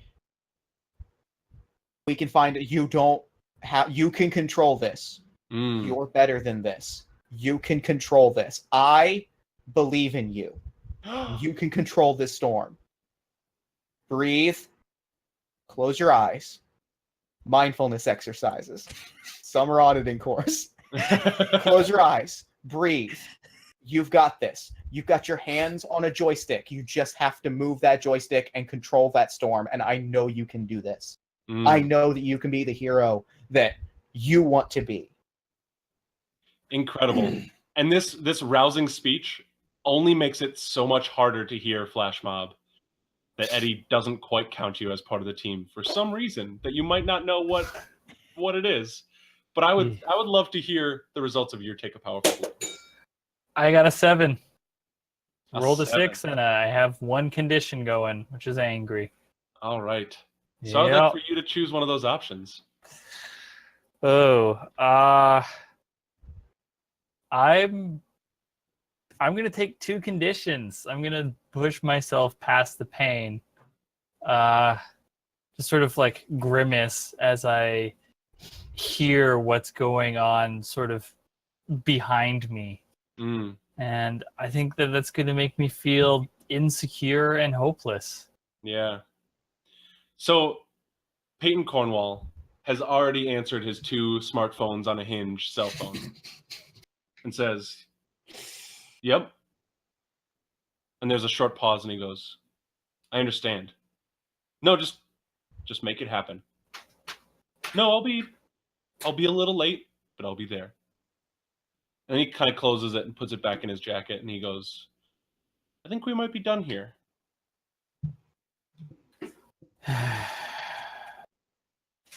Yeah, maybe.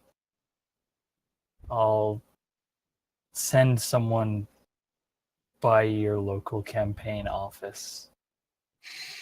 But And if I oops, sorry, go ahead. if I hear or find out anything about any more experiments, there's a lot more of me than there is of you. And things will get ugly. He kind of smiles and he goes, "Those who live in glass houses shouldn't throw stones. Be careful who you call ugly." And then he gives like a quick glance over at Eddie, who's got his hands on Illustrious's shoulder, and he says, "Got a great leader. I see a lot of myself in him." Oh, Cornwall! He gives you a pat on the shoulder and just walks out the door. I let him. We have an auditorium, very quiet, with some shaking lights pointed down on the stage where we see Illustrious and Skeledaline and Eddie Malik. And then up in the bleachers, in the nosebleeds, we see 10 people looking down on them. Flash Mob, what do you do? Do they? Is I'm gonna have a look at the situation on the stage, Mhm. and to try and figure out where I'd be best able to help. Yeah, I'd like for you to roll to assess the situation, which is with Superior. Okay, and is one of the few that I don't have a penalty to from my conditions. There you go. So I got an 8, but with my -1 superior, that's a 7. So in a 7 and 9, you still get to ask a question, and you get a +1 anytime that you act on the answer. Yeah. I'm gonna go with, how could we best end this quickly?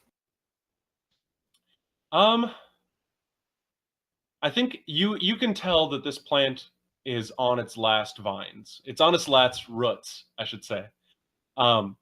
It's busted out of the little like play plot, the play like what's the word? Paper mache pot that it was in.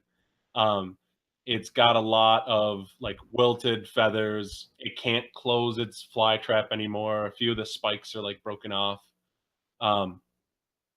It's not barely even a threat anymore. So if you end the threat, that's the end of the threat. No one is in danger except for you and your teammates. Okay. Can I I think one of my selves, who is maybe still backstage, distracted by something else, maybe getting people out, just walks on stage with a fire axe. Yeah. And just starts hacking at the plant at like its base. Yeah. So it is still a threat. Okay. So I would like for you to directly engage it. Okay. I get a 4. Good. So you come up with this fire axe, and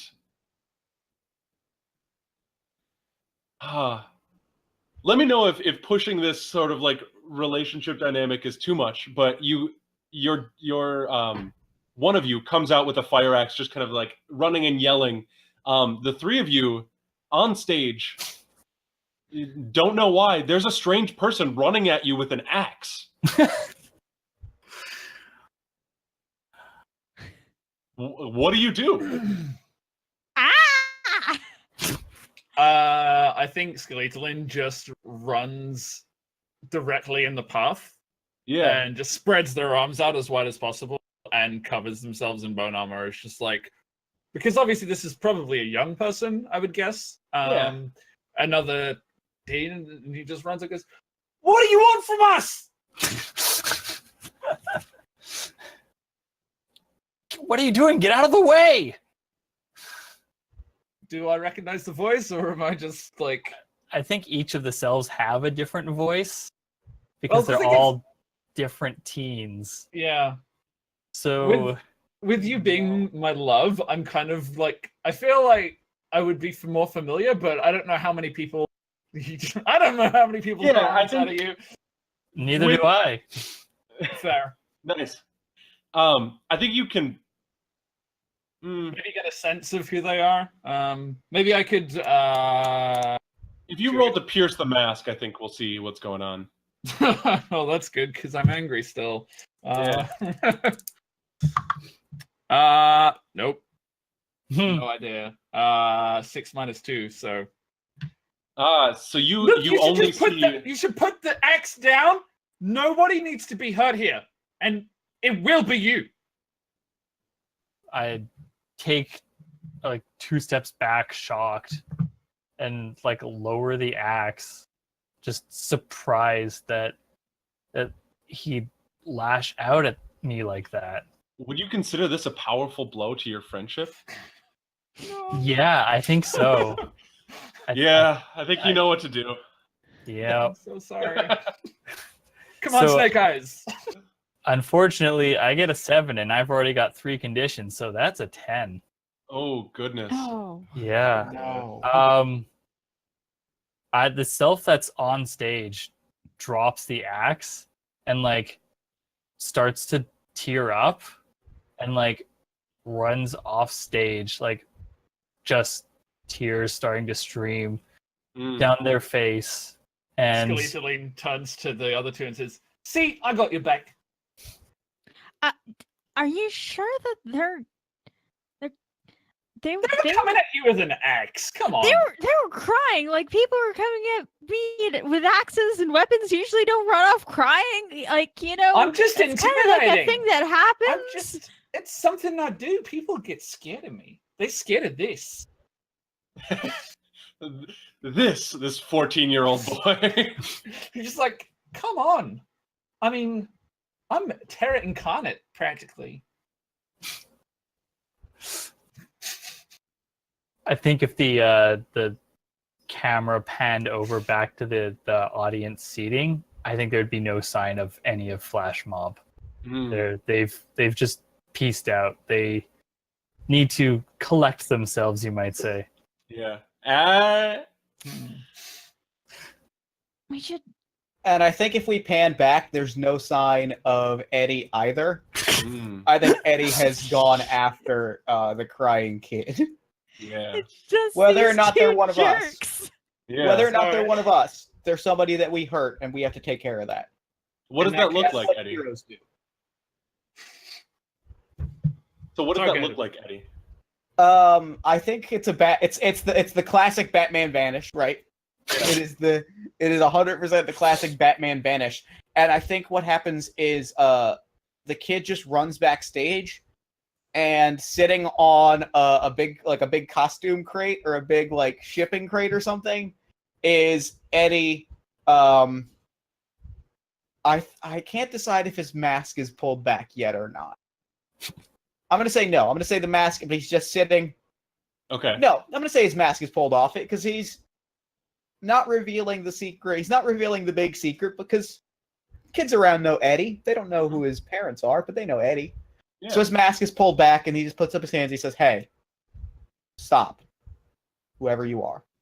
I just want to talk." So, Flash Mob, before Eddie was ready to say that you weren't part of the team, that you didn't belong, but now he's wanting to talk. How do you feel about this? Frustrated, to say the least.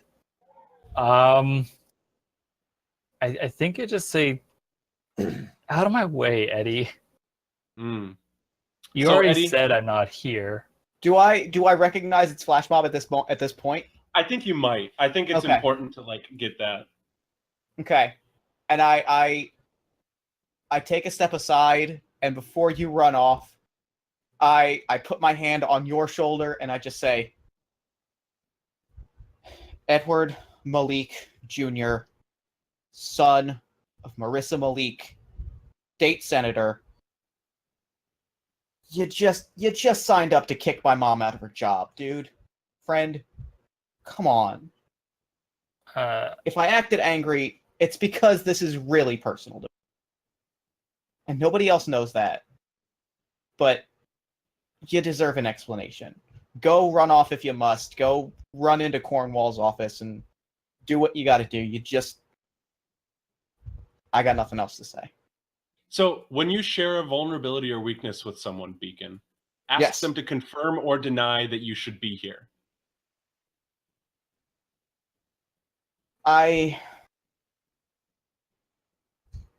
Now you know. And I didn't tell anybody because I didn't want to be the senator's son. I didn't want to be the aristocracy or whatever. I just wanted to hang out with my friends, and we're all friends, right? Yeah, we are. I just give me some space, okay? I'll be back. Okay, so I'm gonna mark potential and give you influence over me. But because you already have influence over me, you can shift. I believe that means you can shift my labels. Is that correct, Taylor? Yep. So, Flash Mob, you get to shift Eddie's label. You can shift one label up and one label down. I'm gonna shift his mundane up and his savior down. Okay. So, dude, I just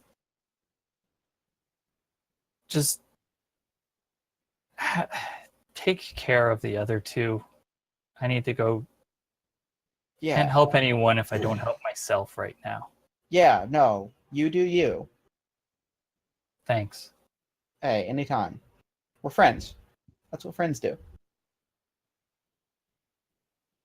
Oh. I think as illustrious and can I even remember my own name? It is after 1 a.m. here. Skeleton Man. Yeah. As Skeleton and Illustrious are on stage alone together, he's starting to wind down from the battle of the unexpected plant. And Wait, is the plant still alive? We still need to finish that thing off. Yeah, it's just kind of like in the corner growling. I'm at the point where Skeleton's just kind of like, he just turns to Illustrious. He's like, I'm sorry I got mad. You honestly, you kind of scare me. You're just so powerful, and it's amazing. Don't get me wrong; it was incredible what you did. It was mind blowing. It was pretty too. It was real pretty, but it's scary. Like I can't do anything like that. Yeah, it's. You think I don't know? It's scary. It's terrifying. I could have hurt you really badly, and I'm really glad that I didn't. You don't have to worry about hurting me. I'm pretty much indestructible. I just wish I could do what you do.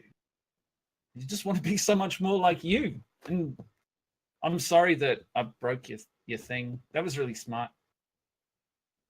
Oh, I kept everybody safe at least for a bit, so that's, Yeah, like- and I know I didn't want to admit it, but I think Flash Mob needed your help. yeah. Sorry. So we have team moves for each of our playbooks. Mhm. And I think that this conversation is great, and I want to encourage you to continue it. But I think it's on the fence of triumphant celebration or sharing a vulnerability or weakness with someone. I So I'd like- started it with the intention of going for sharing of ability, but it is also kind of like a triumphant success. Yeah, you're both I are don't- going like, I you're don't know amazing. which No, way- you're amazing. Like, I will leave it up to Illustra. So, what do you think? Are we being vulnerable with one another or celebrating? I think we're being triumphant. Okay. I'm cool with that. In that case, well, I take influence over you in that situation, but I think I already have influence over you. I don't know how that works out on. so your team. actually, for the bull, when you share a triumphant celebration with someone, make them your love or rival immediately to mark They potential. are already my rival. If they are already, take influence of. Oh yeah, take influence and mark potential. So you already do have influence. You said. Yeah, So so you I get to did- shift. Oh, you I get to see. shift a little. Okay. In that case, I think I am going to reduce freak. And increase savior. So that's for illustrious, not for Yeah. yourself. Yeah. So, okay. I don't cool. know how their powers work. I just think, hey, I just made Yeah. I made you feel a little bit more amazing, and also perhaps a little bit like less like an outsider. Okay. So my team move thing is when I share a triumphant celebration with someone, ask them if there is any fear in their eyes when they look at you. Hmm. And I think you said yes, because you It's- said that my powers are terrifying. Your powers are terrifying, but you're not scary. Not when you're just being you. You're just Susie. So you're not like scared of me? Well, no, like you're real sweet. You tried real hard to help everyone. Oh, okay. I mean, like, Like I want to be you. I'm not scared of you. I just like those powers. That's got to be rough. yeah, they can be kind of hard to control sometimes. So I'm Yeah, get- I get it, but sort of don't, because this is really easy. And he kind of just starts like flashing bits of bone like everywhere. He's just like, it kind of just happens, honestly. So yeah, I mean, So Yeah. you've I got think it that, hard. I think that that's a good spot to call this conversation. Yeah. And I want to get sort of like a next day as you kind of all are sitting together on your shared lunch period to kind of talk. We're kind of in the lunch between fourth and fifth period, and you all kind of sit down in the cafeteria. You can see now that there's more construction tape over the auditorium. And before we jump into kind of the last scene that we do all four together as you kind of talk about the events of yesterday, I would like to point out that we are at $585 so far Woohoo! raised for That's so The- good. Children's Defense Fund. Thank you so much, guys. I would really encourage someone, if we can reach $600 by the end of this stream, which is in 20 minutes, I will be so happy. That would be Um, amazing. That will mean that we'll be on track for reaching our goal of $1,000, because we do have one more game that comes after this one. It's a game of Dungeons and Dragons 5th edition. So let's set them up. Let's get them a head start on reaching the goal. Let's get at least $15 more popped into. Yay! Thank you, that person. That doesn't mean that we have to stop there. No, Let's keep no, on going. let's Let's keep get it as rolling. much as we can. So yes, let's get awesome. our last scene Great as we stuff. all sit down for lunch and talk about things. Who speaks first as you are eating together? I think Skeletalin never shuts up. And he, as everybody's kind of convened, he sees Flash Mob. He's like, Flash Mob, where did you go yesterday? We had we had that thing on the ropes, and then you got. Did you hurt yourself? Like, Hey, what? give him some space. Look, I mean, Illustrious We said were all- that Flash We Mob were all got dealing hurt. with stuff. We were all dealing with stuff. Yeah, They were doing what they needed to do. They that's- played a role in this just like we all did. We all did awesome. Yeah, I They wasn't did saying awesome. they weren't. I was worried. No, I know. Illustrious said that they got hurt, and like Flash Mob, you're my best friend. Trust me, it's all good. I want to know how Flash Mob's reacting to this, because part of the reason that you got upset and ran away is because I was like, "Get out of here! We are not wanted." Yeah. Yeah. I keep like opening my mouth to say something, and then the two of you are just sort of yelling at each other. And then in like a pause, I'm like, I'm okay, all right. Skeleton just goes in for a hug, like without saying anything more. Like it just starts ignoring the beacon completely. Like hack and slash. He just is like, Flash Mob, come on. I hope you're all right. And like, I don't know if you accept that or not, but that's what. Yeah, I take the hug. I think it probably feels a little reticent. Yeah. But I do, pat your back and say, I'm okay. There's a lot going on, and there's a lot of my past yesterday that I didn't expect to deal with, and it just kind of got to my head, and I needed some space. I'm sorry I left. No, it's okay. I shouldn't have left y'all with that giant. No. How did that turn out, by the way? I don't know. I think it just went away or something. Wait. It's no one like put the kibosh on it. I'm sure someone did. Like, I mean, nobody else is. Is it still in the auditorium? I don't think I'm so. I'm gonna take a walk, everybody. I have a question. It's just something to think about. I'm gonna go. It sounds like we left this thing, so I'm gonna go. I'll be right back. But I want everybody to think. What do you all think about a rebranding of Kid Halcyon? Because my mom is a senator, so I kind of think that would be good. I'm gonna go. Bye. Do you need someone to come Already with you? Buddy system? Yeah. Go. I think I got this, and I think this is my moment of truth. Yeah. Ah, nice. I think this is my moment of truth just before I rebrand and kind of reveal to all of my friends my painful secret. My moment of truth. This is the moment when you show them exactly why you belong here. You do any one thing. Take down any one enemy, no matter how insane, no matter how ridiculous, because that's you. Their jaws are going to drop when you're done. Of course, pulling off a stunt like this tends to bring unwanted attention and a dangerous reputation.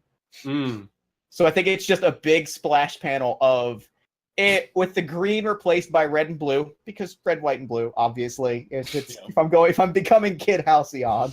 Yeah. I'm 16 and it feels on the nose. Yeah.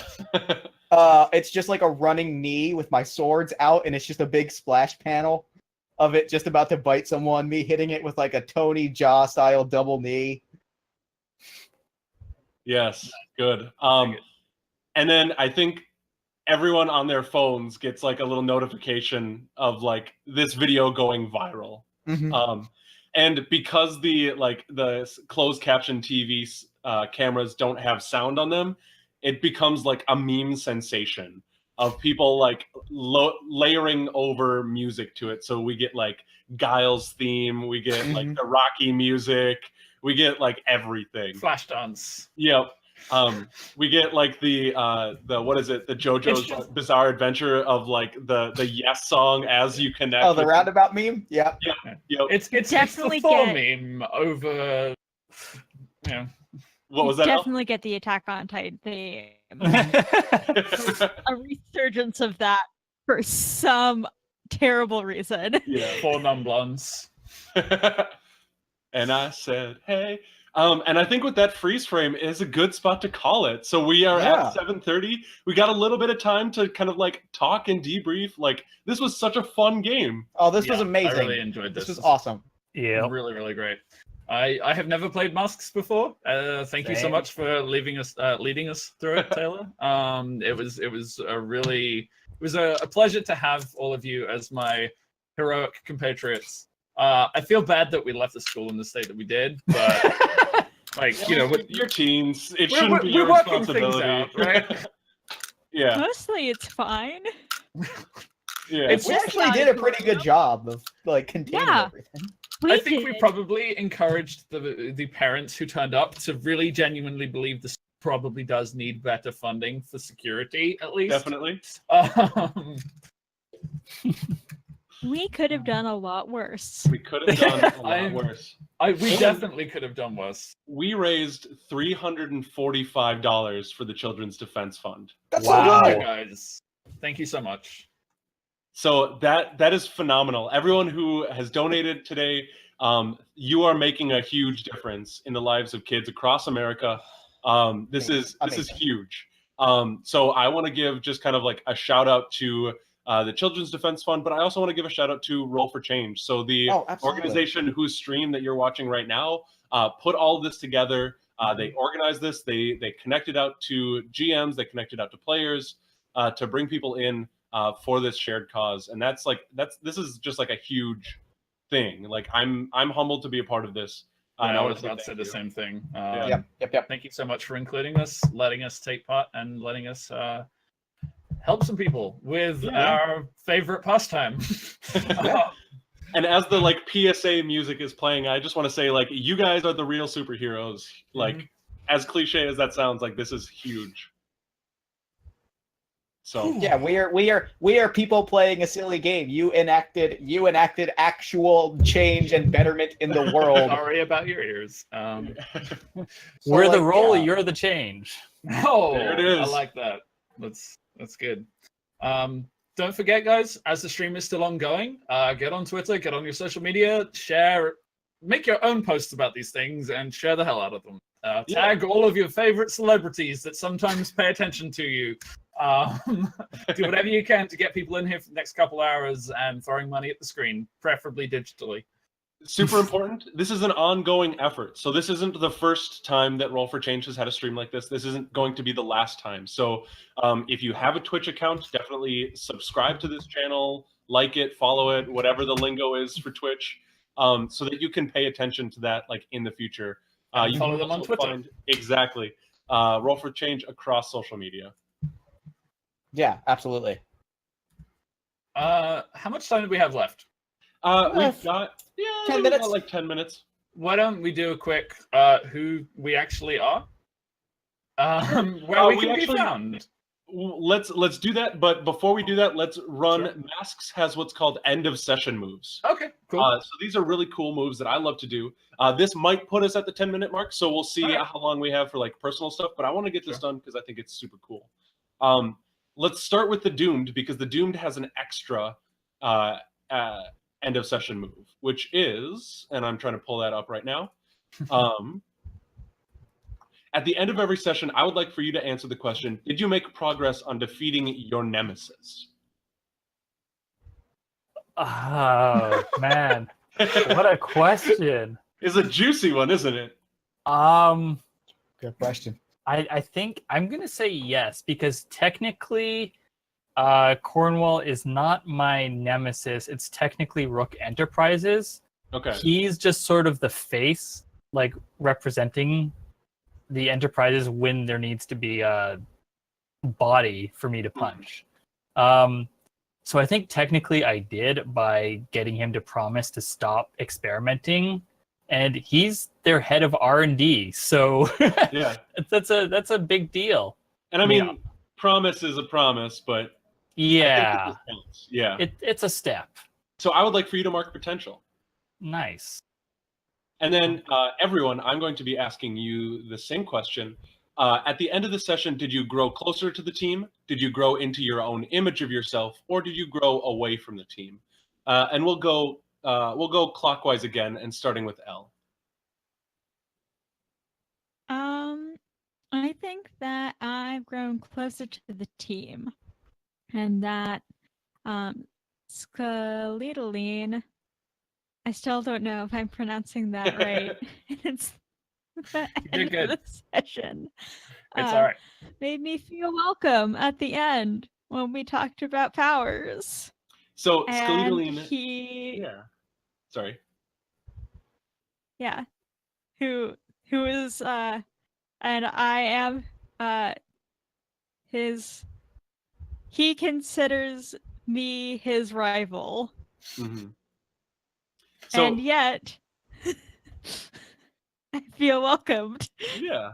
See, a rival isn't necessarily a negative, though. It's just Mm-mm. someone who is in some way has something or is able to do something that I wish I could do, that I want to be able to improve myself to become at least as good as them, Mm-hmm. but probably I want to aim higher. Yeah.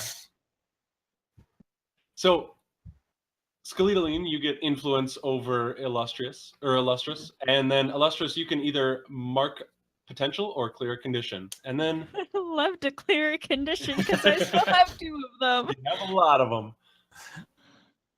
So we'll go on to Skeletoline. Did you grow closer away from the team or into your own image of yourself? I think I grew away from the team, actually. Because, through everything that we went through, the person that I care about the most in the team Mm-hmm. left. And then when I tried to find out what was going on, what was wrong, like the now apparent leader of the team tried to shut me down as though like me and Flash Mob haven't been friends forever. Yeah. And like, so now there's this influencing force that's trying to almost push us apart, and it seems like it's working because they're not talking to me, and I know the difference between a hug and like a pat in the back. You can feel the difference when it's not a real hug, and I can feel that there's that distance there now. So you get to take influence over yourself away from any other character. Mm-hmm. Yeah. So it probably would be away from. Well, I mean, the only people that have influence over the ball anyway is their love and their rival, right? Does there always have to be one or the other? Yes, it should be. You should always have one, and you should always have the other. You can flip But them. they can whoever. have. Yeah. They always have influence though, or is Yes. it you? Right. Yep. They never lose influence over you. May I make a See, suggestion? Yeah, sure. Go ahead.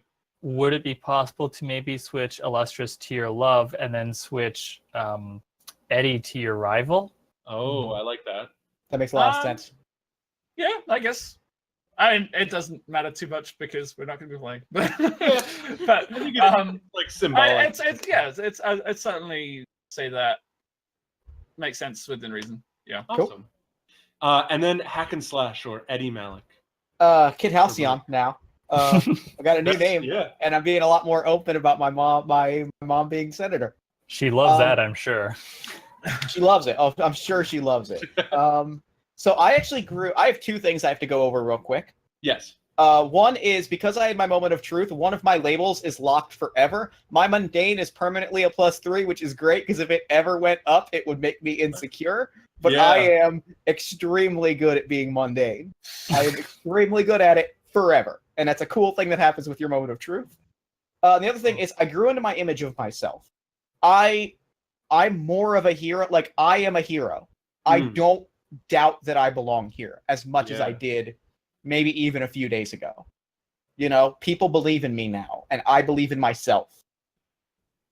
And so I grew into my image of myself. I'm going to shift my savior back up to 2, and I'm going to shift my superior down to -1. No, I'm going to shift my my freak down to -2.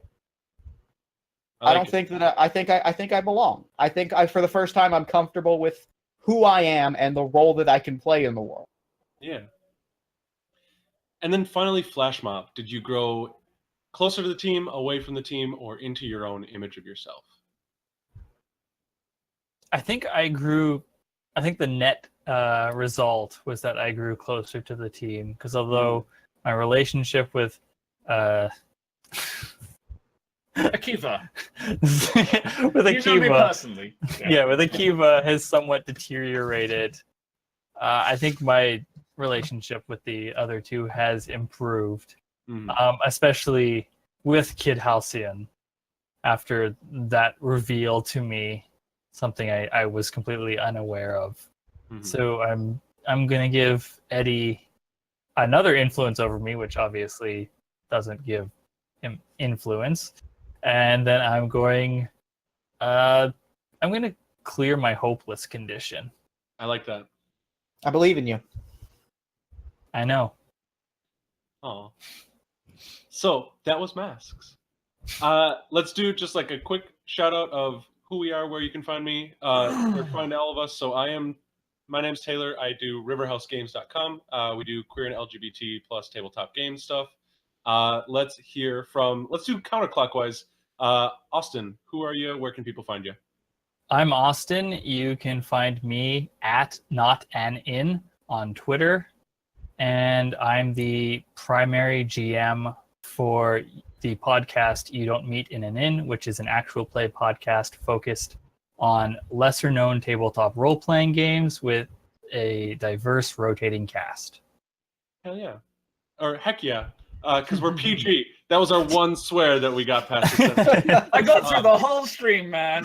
Star Wars was PG, and he says, hell, it's fine. That's true. So let's hear from Jeff. My name is Jeff Stormer.